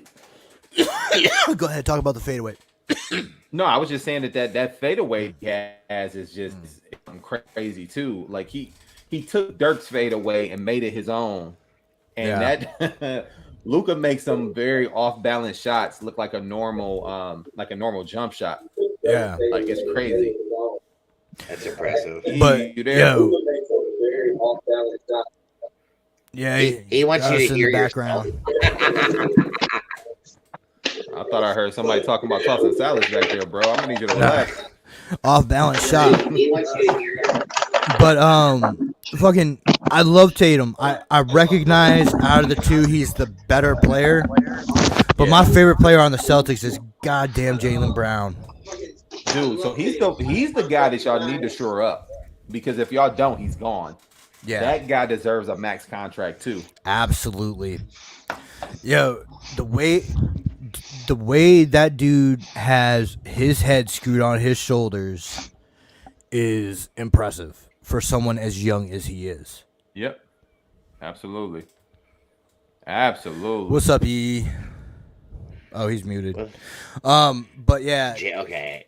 And like the way he handled that whole Donda Academy stuff and everything else showed, he's got, he knows what's going on and how to handle himself. And I really not even just that. Like when it came down to the situation with George Floyd, he was out there on the front lines with that. When they were dealing with like the protests and stuff out there. I mean, the dude is a grounded guy, and he does strike you a lot of like the essence of Bill Russell, right? Like being on the front line of social issues, not in any trouble. If any trouble, he's in good trouble, and kind of reserved, like not a very outspoken person. But that dude he has a killer instinct in him that is crazy. And that's why them two together, I was glad they didn't trade them, because they were talking about getting rid of Jaylen Brown for Kevin Durant, which was disrespectful to that kid. Yeah. He's averaging like 27 but it's Durant, dude. Like I get it. It's hard to feel disrespected when you got traded for Kevin Durant. That's like, true, but at the same token, like, I get what you're saying, but you don't want to put that out in the It's not like you traded him for fucking, I don't know. No, you're Julius not Randle. You're not wrong, but like, it's not like you traded him for Julius Randle. When you see him at the cusp of becoming a superstar type player, that can really mess with a kid's ego at that point, and mess with like his ability. Thank God he was able to persevere through it. I think that kid's coming in the playoffs, man. Bro, better watch him. I don't know, man. He averaged like 27 points a game. It's pretty fucking impressive. Yeah, I'm blown away by that. That's they boy. Him and Tatum, they just trade who's scoring that night. That's incredible, dude. And half the time, if one scores 50, the other scored like 35. Now you know who that reminds me of. Remember Joe D and Isaiah doing that? Like them dudes used to be anybody's night, and it was gonna be a tough night. You got a long work ahead of you. And dude, you just had to like try to piss me off by talk about Isaiah Thomas, right? Hey, my man. I'm still that's right. all day. Yeah. He drove the Knicks bus into the wall, didn't he? I remember that. He destroyed the Knicks for 20 years. Jesus, you're not wrong. Yeah, that was such a dumb choice to put Isaiah. I guess the thinking is, well, he knows a little bit about basketball, right? I mean, I don't think it was a dumb choice at the time. I mean, like you said, maybe not. Look at Phil Jackson. Yep. Great coach, but when you put him in charge as the president, it's just not. It's not the same. You know, you got these guys that they know the game, they know what they're looking for. They just some guys just don't shine in those kind of upper roles. Phil Jackson was horrible for the Knicks also. Phil was horrible for the Knicks also. Yeah, Walter wants to know, Eric, let me ask you a question. Which Piston championship team is better, the 89 team or the 2004 team? 2004, hands down, because they did it without a superstar. Yeah. Chauncey's a bigger point guard than Isaiah, and he would lean on Isaiah. Wait a minute. Yeah, really? I guess so. I don't know. Chauncey's 6'3". Chauncey's 6'3". And they had a team. One of those players. You got to think about it. Like, only 2 of them players had made All-Star teams, and that came after they won the championship. Then they had Sheed Wallace. Yeah, and so when I say 2 of them made All-Star teams, I'm talking fan vote. Like got them there. But then, like, I remember at one point, the big 4 were all on an All-Star team coming off the bench, which was nuts. But I mean, those guys, they got their clout after beating the Lakers. Yeah, and that Lakers team was everybody said that Lakers team was just going to steamroll everybody. Oh yeah, and they got beat. They got beat with a gentleman's sweep, 4-1. No. Yeah, I mean they had Rasheed was on that team. But I got Wallace. Yeah. I got a question. How many years was Isaiah in fucking New York? 4, 3, 4 years. Remember, he wound up even taking over as head coach. Yeah. But I would say that for time on a team as to how much they fucked it up, I don't know if Isaiah Thomas can compete with John Calipari. Oh, not John Calipari. What's the other guy for Louisville? Rick Pitino. Sorry, Rick Pitino. Yeah, Rick Pitino. I knew he was all about that fucking 1 or 2 years he had in Boston set the fucking Celtics back for a good 2 decades. Unreal. So he did 2 seasons. I forgot how bad he was. He was a time. Rick Pitino, like, great in college. Yeah, but this didn't translate to the pros, man. I don't know, dude. Yeah, and Tom, I think Isaiah also had something to do with the Raptors too. He was their their front office guy. Well, they got rid of him in what's his face? Oh, Indiana. No, actually he was with the Celtics from 97 to 2001, so I retract that. I guess Isaiah was worse. Yeah.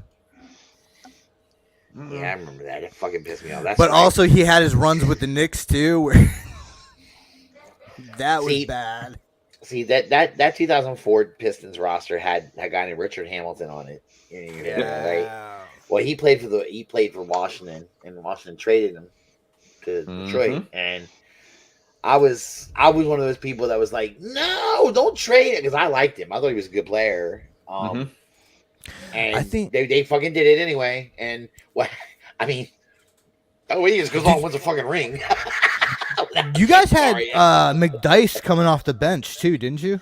We did, and then he started. I want to say in 2007. No, 2005 and 6. No, 2006 and 7. He was starting. And then fucking Ben Wallace in the middle, fucking black hole, just fucking nothing was going in around him. Yeah, that dude was 6'9", 260 pounds, and was playing like a 7-footer. No, it was insane. And I think a lot of people are. Oh, I thought somebody was talking for real. I'm like, what was that? Nah, man. But what about football this year? Oh man, listen, I just need my team.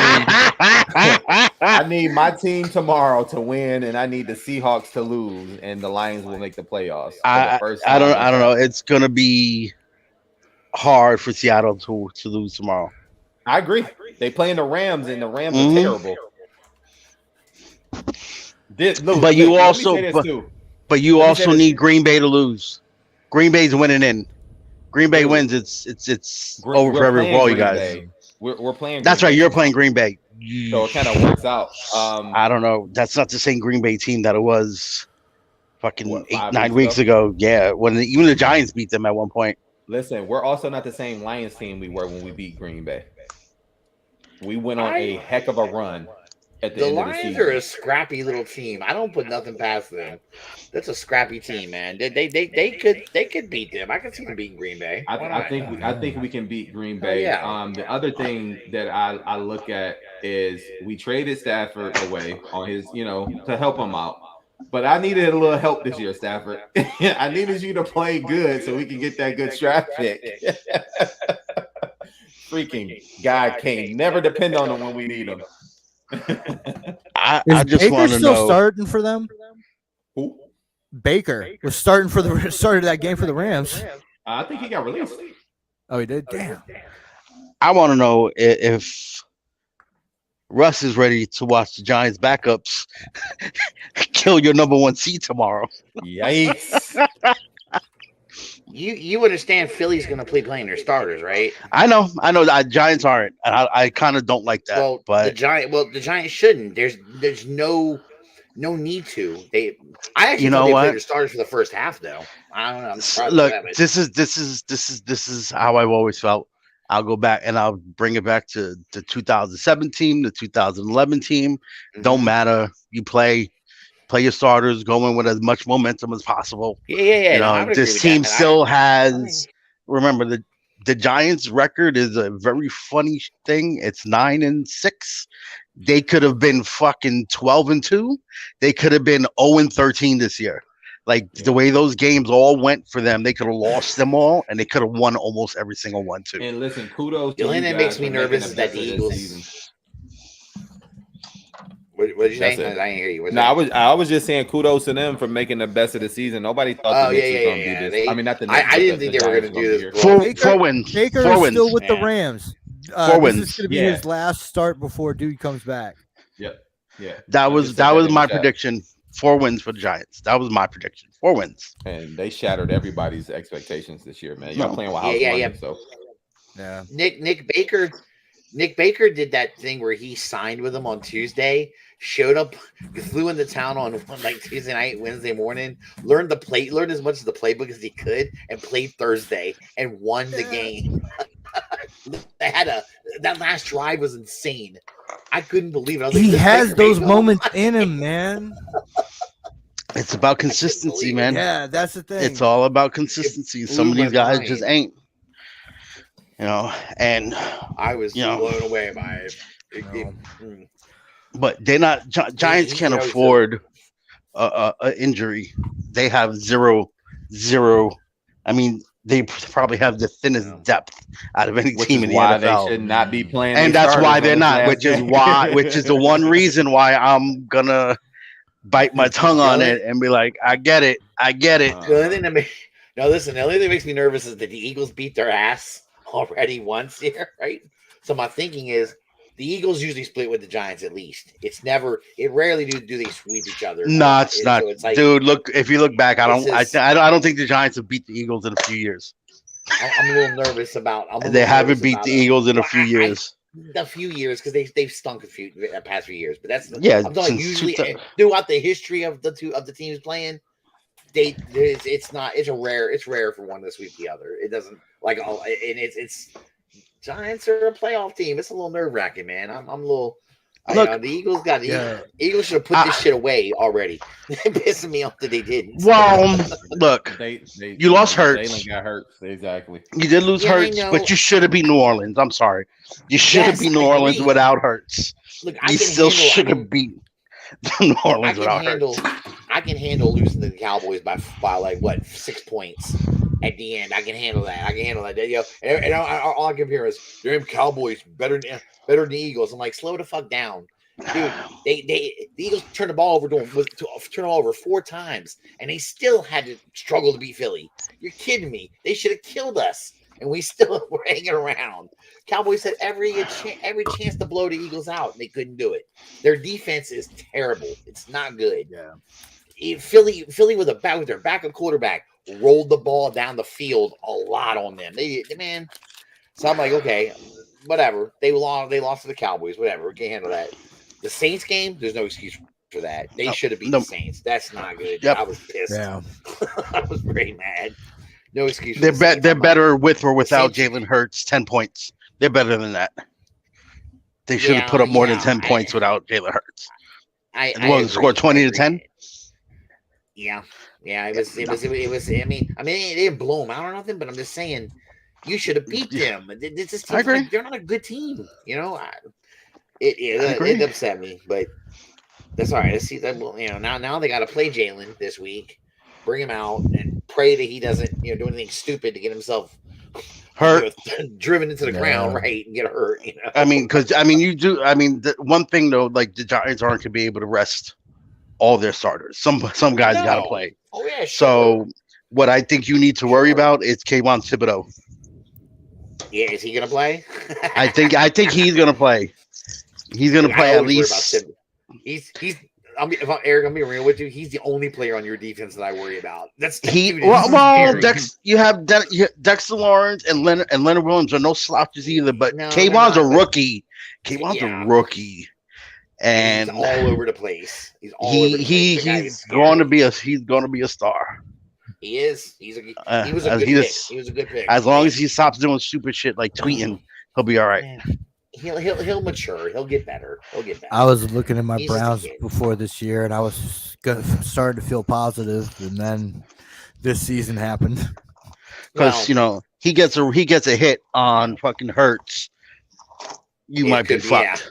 Yeah, true. And that's what I mean. And look who they're going into the game without. Mm-hmm. Like if you guys would have locked it up like you should have, Hurts should not be playing tomorrow. Right, this is what I'm saying. And then you get the bye, and then you got enough time to get him healthy.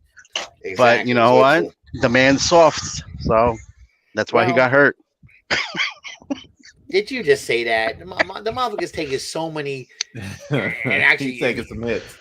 If you ask me, it's bothersome because even of course Michael Vick, who'd be an expert on the subject, was kind of on one of the programs I was watching. And he's like, what bothers me about Jalen is Jalen needs to learn to not take the contact, And I'm like, Mikey, you tell him, Mikey. I mean, I know you don't watch the Giants, but did you see Chandler Jones last week? I'm sitting and I'm watching the game. I'm like, dude, you're not a running back. Stop lowering your shoulder on these run plays. You're a quarterback. This is what happens. This is why you've heard me say this before. I hate quarterbacks that run. It's nice when you have the ability to, but ones that like to run have short careers, and you can never rely on them because they get hurt. They get hurt, and it's also, you're hurt. Right. They can't, and then none of them can seem to understand. Limit your contact. Go down, slide, go out of bounds. Mm-hmm.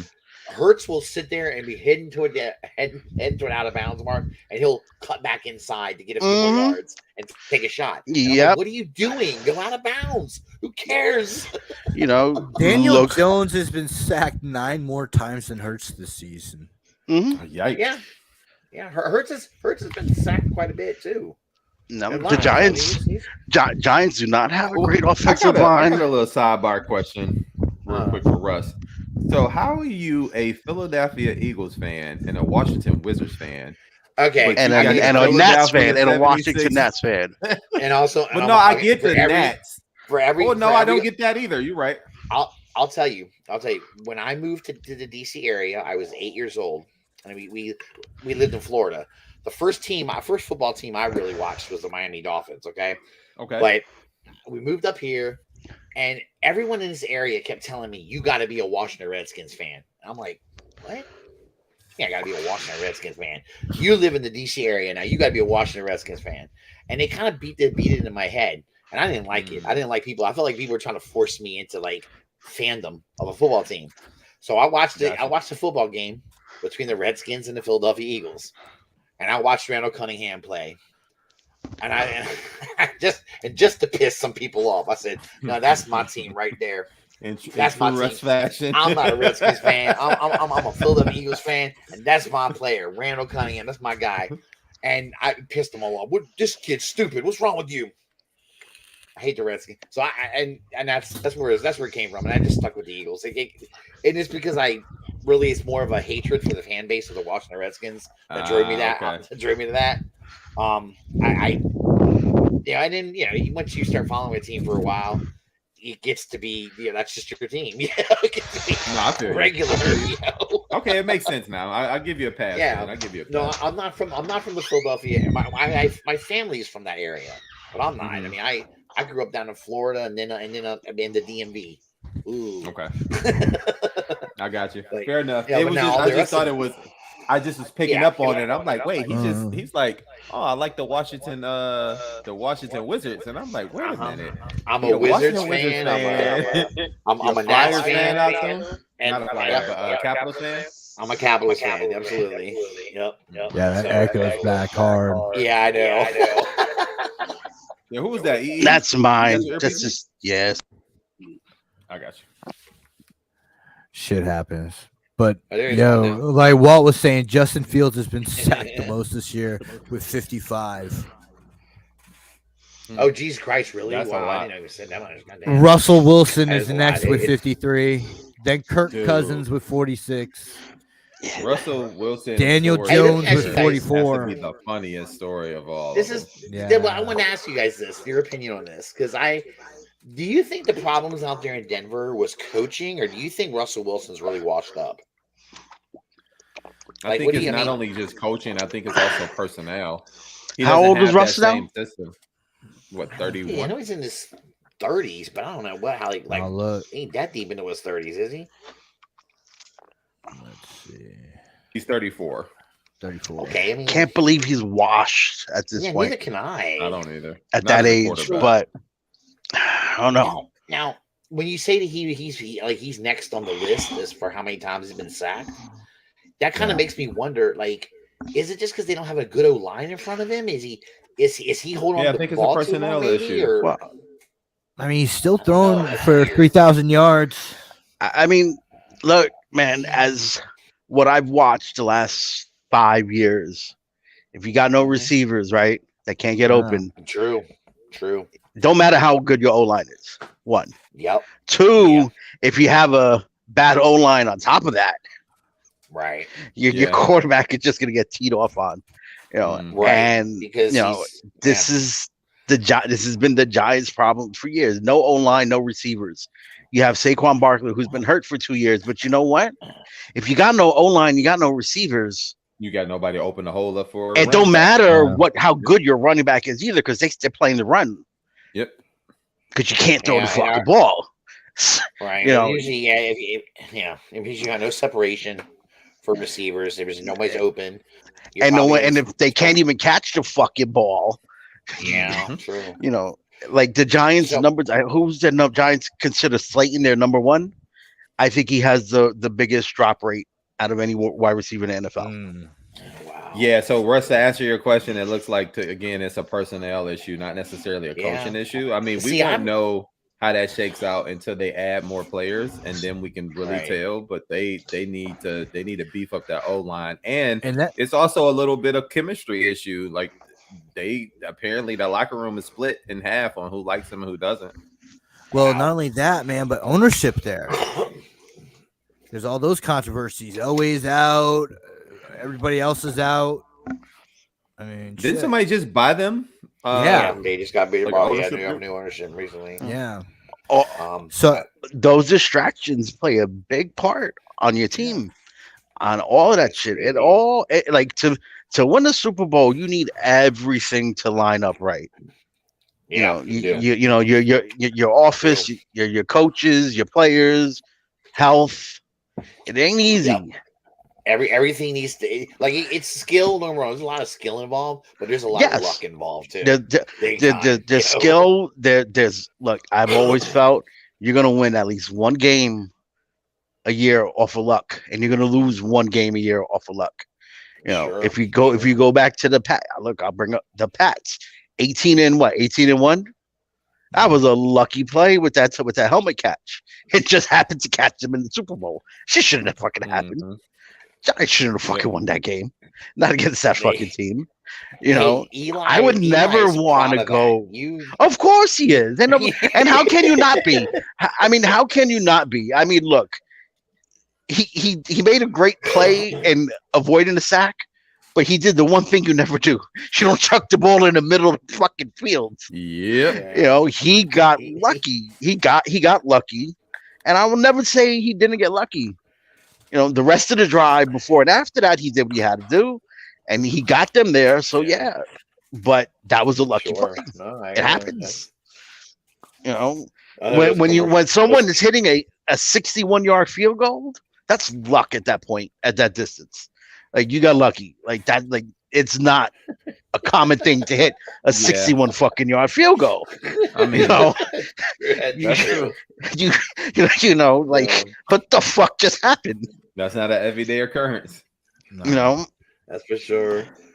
The fucking commercials kill me when Eli was talking about the helmet catch and Payne goes, "Yeah, well, it's because I wouldn't have thrown the helmet catch because I would have put the ball in the receiver's hands."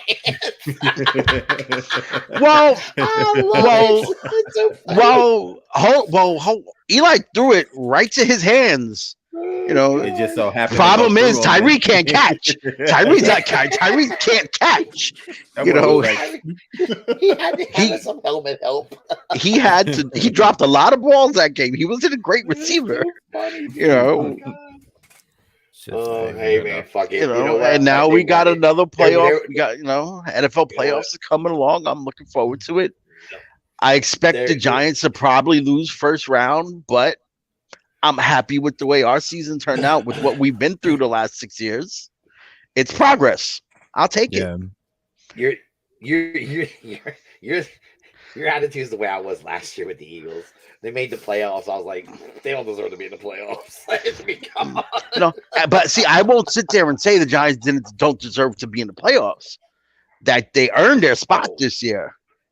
They're not going in at fucking as a 500 team or a sub 500 team like fucking Tampa is at 8 and fucking 8 and winning their division. Like what? Like you know, like they won. You know, whether they played bad teams or not, you still have to win. You know, listen, I'm gonna say this, dude. That's a good point, but I'm gonna say this: if y'all mess around and let Tom Brady win another one, I don't want to hear nothing from nobody. Dude, not nobody. I don't think Brady can only do so much. Agreed. You still need to have players around you, and I don't think Tampa has the players around them to win the Super Bowl. I don't. They lost a lot. But it's nothing against Brady. It's nothing against Brady. All right, he's going to do what he does. Yeah. Isn't OBJ still out there? Yeah, I don't think he's playing. I don't think he's going to wind up playing this year. But the O-line that they have is not up to par, which is why Brady looks terrible this year. And he's made some bad throws, but when you got injuries on both sides of the ball, and you got injuries on both sides of the field, when you left and the right side of the field, when you're dealing with your 1 and 2 constantly going in and out of the lineup, it's hard to get any rhythm, man. It's hard to get any rhythm. And then he got his stuff going on off the field. It's a lot going on, man. Yep. I think he probably he's going through 2 bad divorces. Brady shouldn't have come back. He should have stayed retired.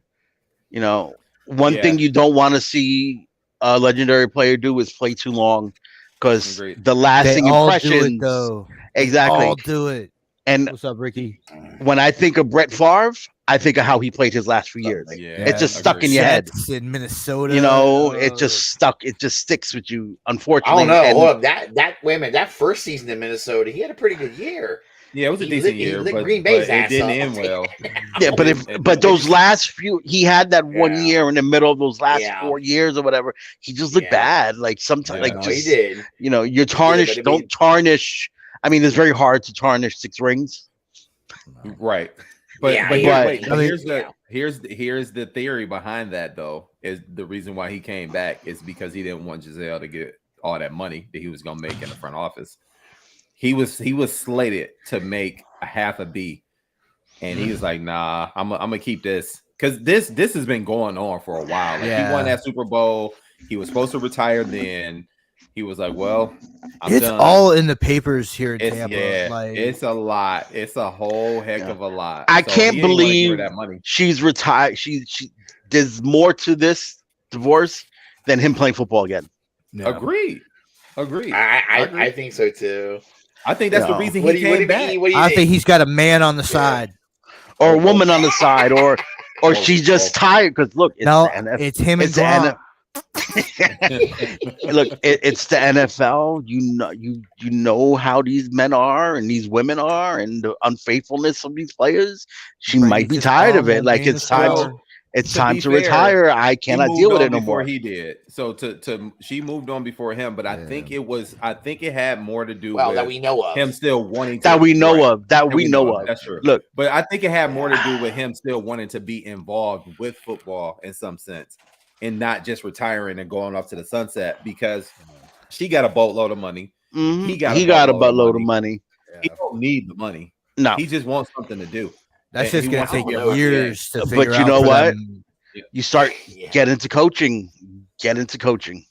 But that's going to be worse, because then he's still away from the family. Yeah, that booth is where he's going to be. No, but if you still want to be involved in football, either get into coaching, become an analyst, do something like get into booth. Yeah, but I think she wanted him to step away from all of that completely to finally spend time with his family and watch his kids grow up. Correct? Look, I get it, and I get it, and I could get it to an extent. But look, here's another thing: you married an NFL player. No, I agree. You know what you're getting. You know what you're getting. You know what you're getting into when you marry one. Now there is a point where, all right, you have won 6 Super Bowls. You proved your point. You won one without Belichick. Yep. What else? Why are you still doing this? Yep. No, you're right.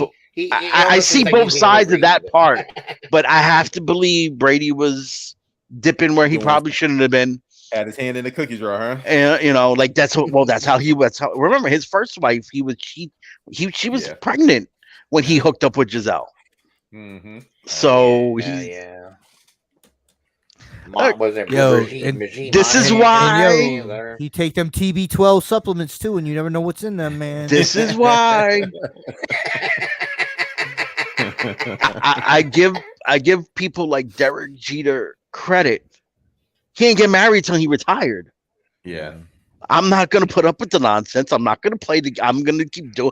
I'm gonna bang everybody I fucking can, every celebrity that he did. Yeah, and I'm not married, and I'm not married, so I'm not gonna. I don't have to deal with it. You're a star player. Like I mean, I guess if you really fall in love, sure, but I don't think I would get married. I don't know until I was done it. It's just, especially when you're not. We're not talking about the guy that's the 53rd man on the team on the bench that no one even knows who he's. You're talking not only talking about the most recognizable player in the NFL, and or any sport. You're star shortstop of the New York Yankees. Yeah. You're a star quarterback of the New York Giants. You're this, you're that. Like, I wouldn't get married. I would enjoy it. Yeah, man. You see it all the time. These married players, divorce, and wife getting mad, and all your shit gets thrown up in the fucking news. And that's another reason why I give LeBron the credit that I do, man, is that he had her in high school, and they had a break because remember he was with old girl from the Cheetah Girls, like he brought her to practice one day or whatever, so they were on a break or whatever. But when he got married or when he got with her and they stayed together, like there's no scandals that came out about that. And maybe he just got a good PR team, but look, some of these, don't get me wrong, and I'm not saying her. Yeah. Some of these wives, they know the deal, and they will accept the deal while you're playing. Yeah. If you sit there and tell me true that maybe that a star athlete married never cheated on his wife in his whole career, I'm gonna call you a liar. I'm telling you, someone's lying.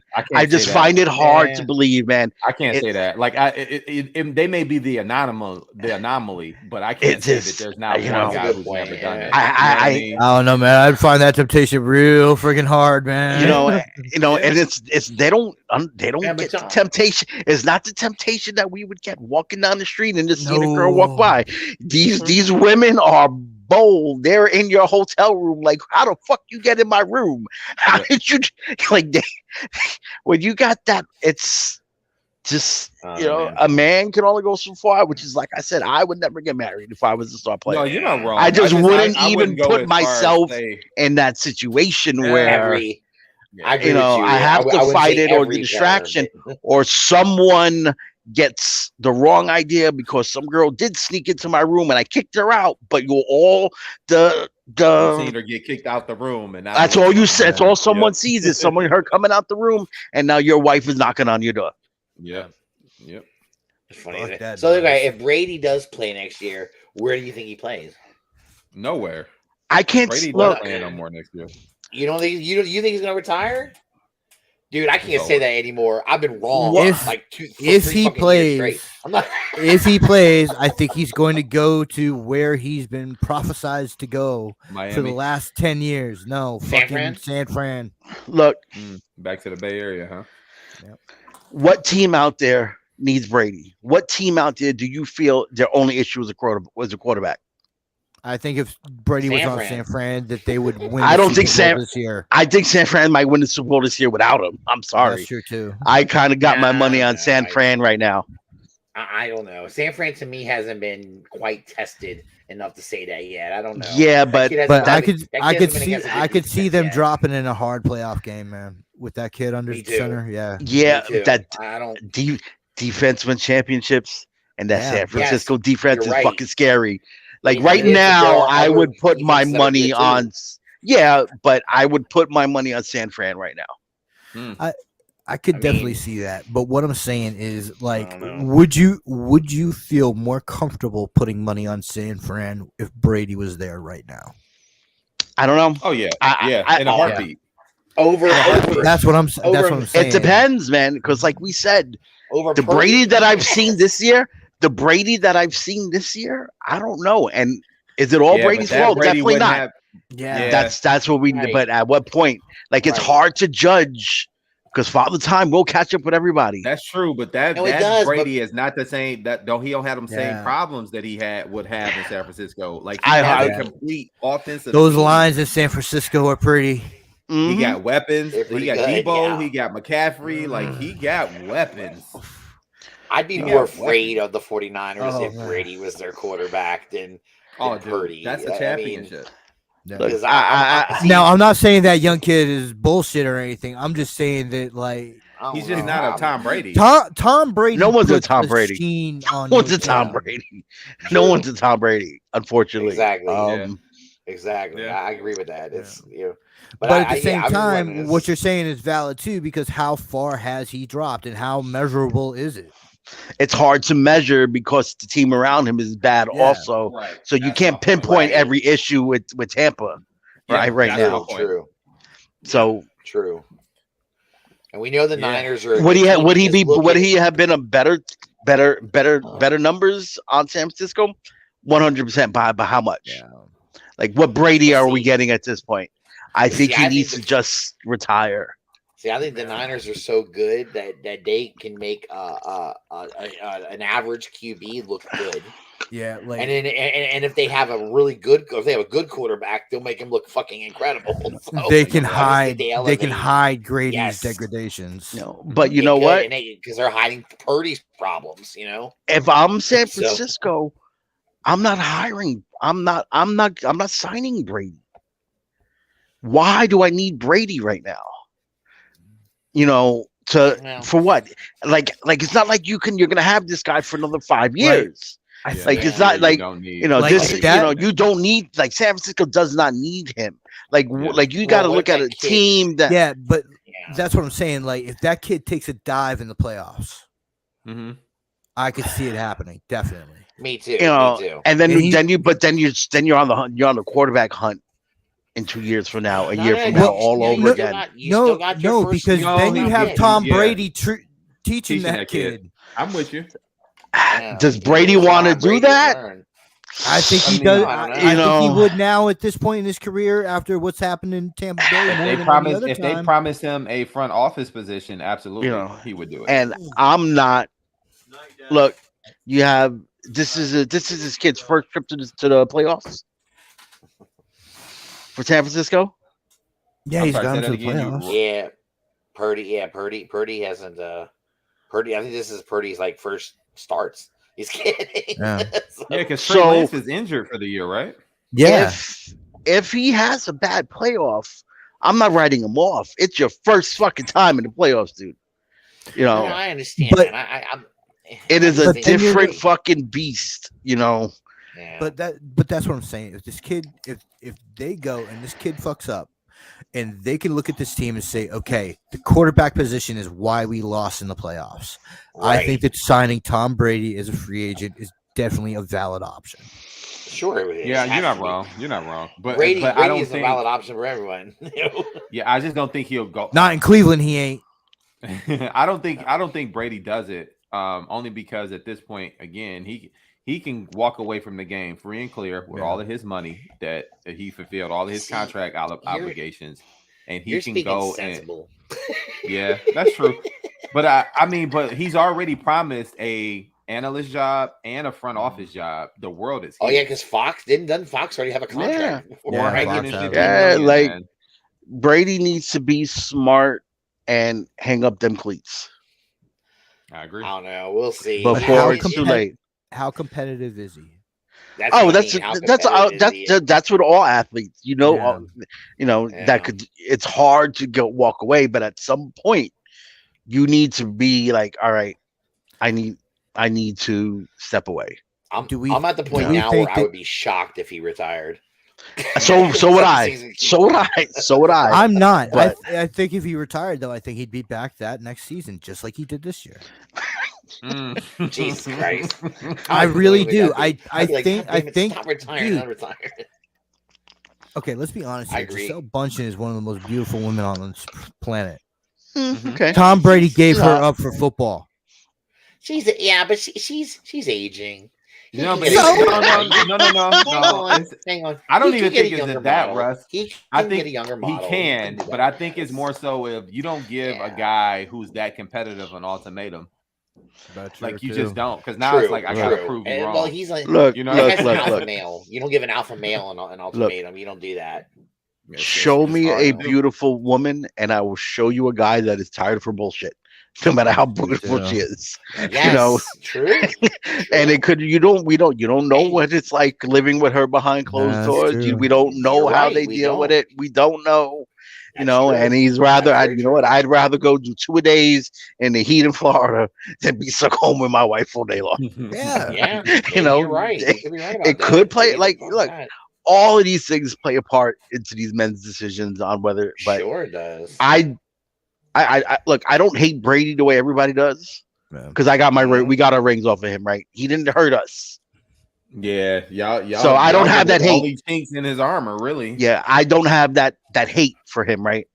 So I would hate to see him tarnish his career by playing too long and just. All right.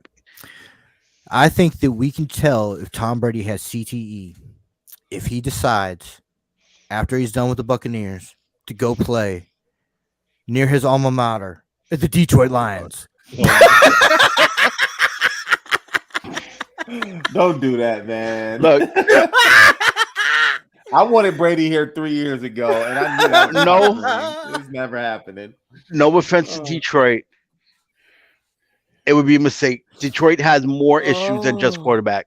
They're getting and Brady would take too much money. No, they are. Like just same reason. Like I wouldn't want the Giants to sign Brady because we have more issues than just a quarter. Like we have a lot of holes that still need to be filled. A lot of holes. If we had if it was exactly, that's too much money for one player. That other hole, like Brady isn't the answer to the Giants winning Super Bowl next year. Now with the roster they have. Brady's going to go to a team that is ready to win. That's the thing. He's going to go where a win now team, not we're still building and hoping to win with the next 2-3 years. Brady don't have that much time, and nobody want to deal with that.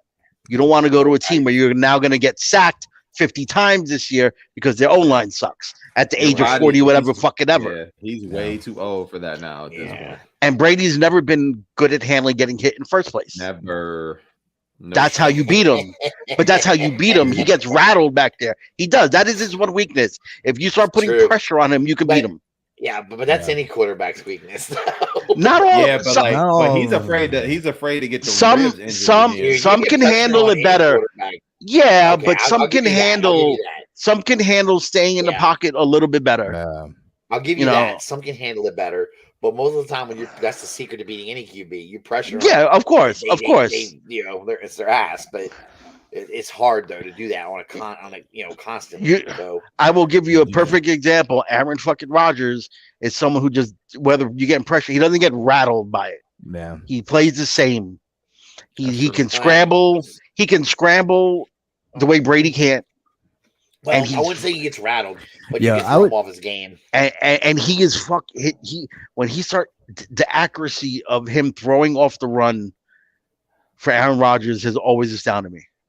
Yeah, it's amazing, and it is crazy when he rolls out and he makes those passes over shoulder across the field, 50, 40 yards down, and he's so good at that. That's what makes him that's what makes Aaron Rodgers dangerous. Man. Dude, I always say I wish they give our figures the butterfly joints that he has. Butterfly joints like yo. I am so worried about my Browns, man, because there's something going on between the front office and Myles Garrett. Wow, really? Yeah, and Myles Garrett is I don't know, but they might be looking to trade his ass because it's been crazy. Look, and he is a generational player, man. That boy is bad. Dude, here's the problem. A team like Cleveland, to keep your good guys, you got to win. There's nothing in Cleveland to keep you there. It's not the type of city that, unfortunately, this plays a factor in a lot of these teams. A lot of these, like, New York is New York. Good or bad, you have a lot going on for you to play in New York.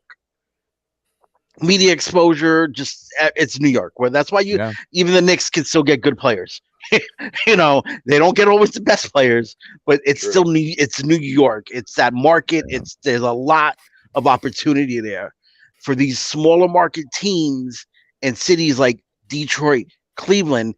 For these guys to want to stay, you got to get your program going good again. You got, and then it's like, why am I saying in Detroit? No offense, I'm just using Detroit as an example. No, you're not wrong. When they haven't been in the playoffs in 50 fucking years and they win 4 games every year. Mm-hmm. Why? I don't want to waste my career here. I want to win, and I don't see it happening. Detroit is looking like a team. Their program is now on trending in the right direction. Yeah. So listen, if Myles Garrett becomes available, I can guarantee you the Lions will make a move towards that. And they paid. I guarantee you every team in the league is going to want him. Yeah. But I mean, Detroit has a history of overpaying and not getting much in return. But that would be one where I know they were overpaying, get some help, but I don't want it. Dude, he's on a 5-year, $125 million. Contract. Remember, when you overpay, you hurt other positions. Absolutely. You hurt other positions when you overpay. That's why I'm saying I don't want it, because they're structuring now to where they're becoming a more organic, homegrown built team, and they can add a couple of pieces from the free agency here and there. But let them build. Let's see what they can do with this momentum. And we got draft picks that can help us. Again, the Rams jerked us around again this year, but we got other draft picks where we can keep moving up. I want to see where they can build off of this. You got a good coach who really has turned this thing around, who has changed the culture of this team. If Hard Knocks didn't teach you anything, like that's how that guy has been here since he's been here. So that's one of the things I'm looking forward to. For the first time in a long time, people got excited to see the Lions and what they can do. And I told you, I think they're a scrappy team. I think they're fun to watch too. They are. I mean, they whipped. They were the only guys had 2 blowout losses this year. One was to Detroit and one was to Philly. And I was the only team that blew us out. Let me tell you, they took the Eagles to the limit. They Philly was lucky to win that game. It was a game I felt that the Giants coming off the bye should not have lost. But that was in the middle of Detroit when they went on their run. They were hitting that stride, and they were hot, and they fucking annihilated the Giants. Here's the deal with Myles Garrett, Nick. In 2023, he's a $29.2 million salary cap hit. That's a lot of fucking money, man. They have to either restructure him or trade him because they're going to be they got to get under the cap. They're not under the cap right now. They won't be under the cap. Yeah, because they're going to be paying him and Deshaun. Because Deshaun's money goes up. That's what it is. Watson, right? Watson's about to start making big money next year. That's when he starts to hit. What is it? 19 point something next year, and then it keeps going up from there. Yeah. But how many players are going to give you the numbers he does? Myles Garrett, you mean? Yeah. Here's the problem, though. How many areas do you feel Cleveland needs to improve on? I think definitely we need tight end help. Tight end help is a big thing. We need a blocking tight end and a fucking receiving tight end to give Watson more options. Wait a minute. His contract is $46 million next year. Yeah, dude. $255 million, all of it guaranteed. Yeah, that's not contract. And not at all. That's not. I mean, for him, it's great, but for a team to do a contract like that in the NFL, that's the problem. These teams don't win when they do that because they can't afford to put the right players around them. Well, that's how you know they're here to sell tickets at this point. They trying to. When you run your team like a business, and not trying to win, this is what you get. When you're just looking at profits and losses, if that's how you run your team, it's hard to win that way. If they gave him all this money. Like besides that, there are so many good things they've done recently. Like the players that they've developed besides Myles Garrett, who is a draft pick of ours. You know, it's not like some mercenary thing. You know, where, no. He's home. But now, how do you afford to keep these guys that you developed when you're paying your quarterback $50 million fucking dollars a year? Now, Dallas in the NFL, hit that shit too in a second. Yep. Dallas is about to have that same problem. Hell, even Philly's going to have that same problem. They're going to lose a lot of players next year. And a lot of guys got to go because they can't keep everybody. You know, but if they restructure him, they would save up. They could save $20 million or so. You know, if the Giants are smart, they'll franchise Barkley and give Daniel Jones like a 3-year contract, a short contract. He's at least earned this year for me a short contract to see what he could do with better players around him. It won't cost him too much money. It will not cost him too much money, and you can sit there and maybe and help build around him and see what they could do next year. See if this year was a fluke for the Giants. I think that we hit about. Oh, go ahead. So this article I'm reading is saying that if Garrett and his agent decide not to agree to a restructuring, that's when the Browns probably have to try to look into trying to trade him. Find a team that can handle his salary, obviously. Or that he might agree to go to and restructure with them, maybe. But and Detroit can handle it because we'll be well under the cap next year. We can handle it, but it just doesn't help me for the future. Detroit doesn't have that many high end players right now. I mean, they're playing. I know they're playing Goff pretty good, but other than Goff, who else? Do you guys have an end at Detroit? An end? You mean like with Goff? Yeah, like a defensive end. Oh, a defensive edge rusher. I mean, we have Akuda, I believe, is the guy that's off the line, but he can't stay healthy. Because like that's the thing that made Garrett that's one of the things. I'm not saying like it made Garrett, but like having Clowney on that other side with him was a beautiful luxury, even for how hurt Clowney has been. Yeah, they sent Clowney home. Yeah, because he started talking shit about Myles Garrett. Because he started talking shit, and then Myles Garrett came out and said he don't even know if he wants to be there, if he wants to even be in Cleveland. Yeah, next year. Not Okuda. I'm sorry. It's Uncle. His name is so Levi. I'm just gonna call him Levi. Yeah. Clowney was talking shit about Garrett. Yeah. Yeah, once your players shut the fuck up, dude. once your players start publicly doing shit like that, it's a wrap for that team. And this is the second year in a row. That's when you got to start making big changes, when they're publicly feuding with each other. I'd be like, yo, no offense, Clowney, but you're like, we can replace your ass. Garrett's more important than you. You're just we'll get rid of your ass. Yeah, but you know what? Imagine what they can get for Garrett if they're in a trade. That's true. I would still got on the opposite end. It would definitely have to be at least one first round pick with other picks, at least. And which is why they do things like that. You trade the star because you know what? You get a bunch of good players to fill all your other holes. I guarantee they could get they could get a starter. Oh, number one, maybe 2 number ones for him. Exactly. He's so young still, isn't he? He's in his 20s, right? Yeah, man. Yep. Dude, he's like at the prime of his career right now. And watching him in games, man, like it's unreal. It's like a man playing against boys. Yeah, oh shit, we got sexfindinfo.com. Nice. Got the bots. Yeah. He's all right as long as you keep helmets out of his hand. Don't let him be beating up on Fuck you,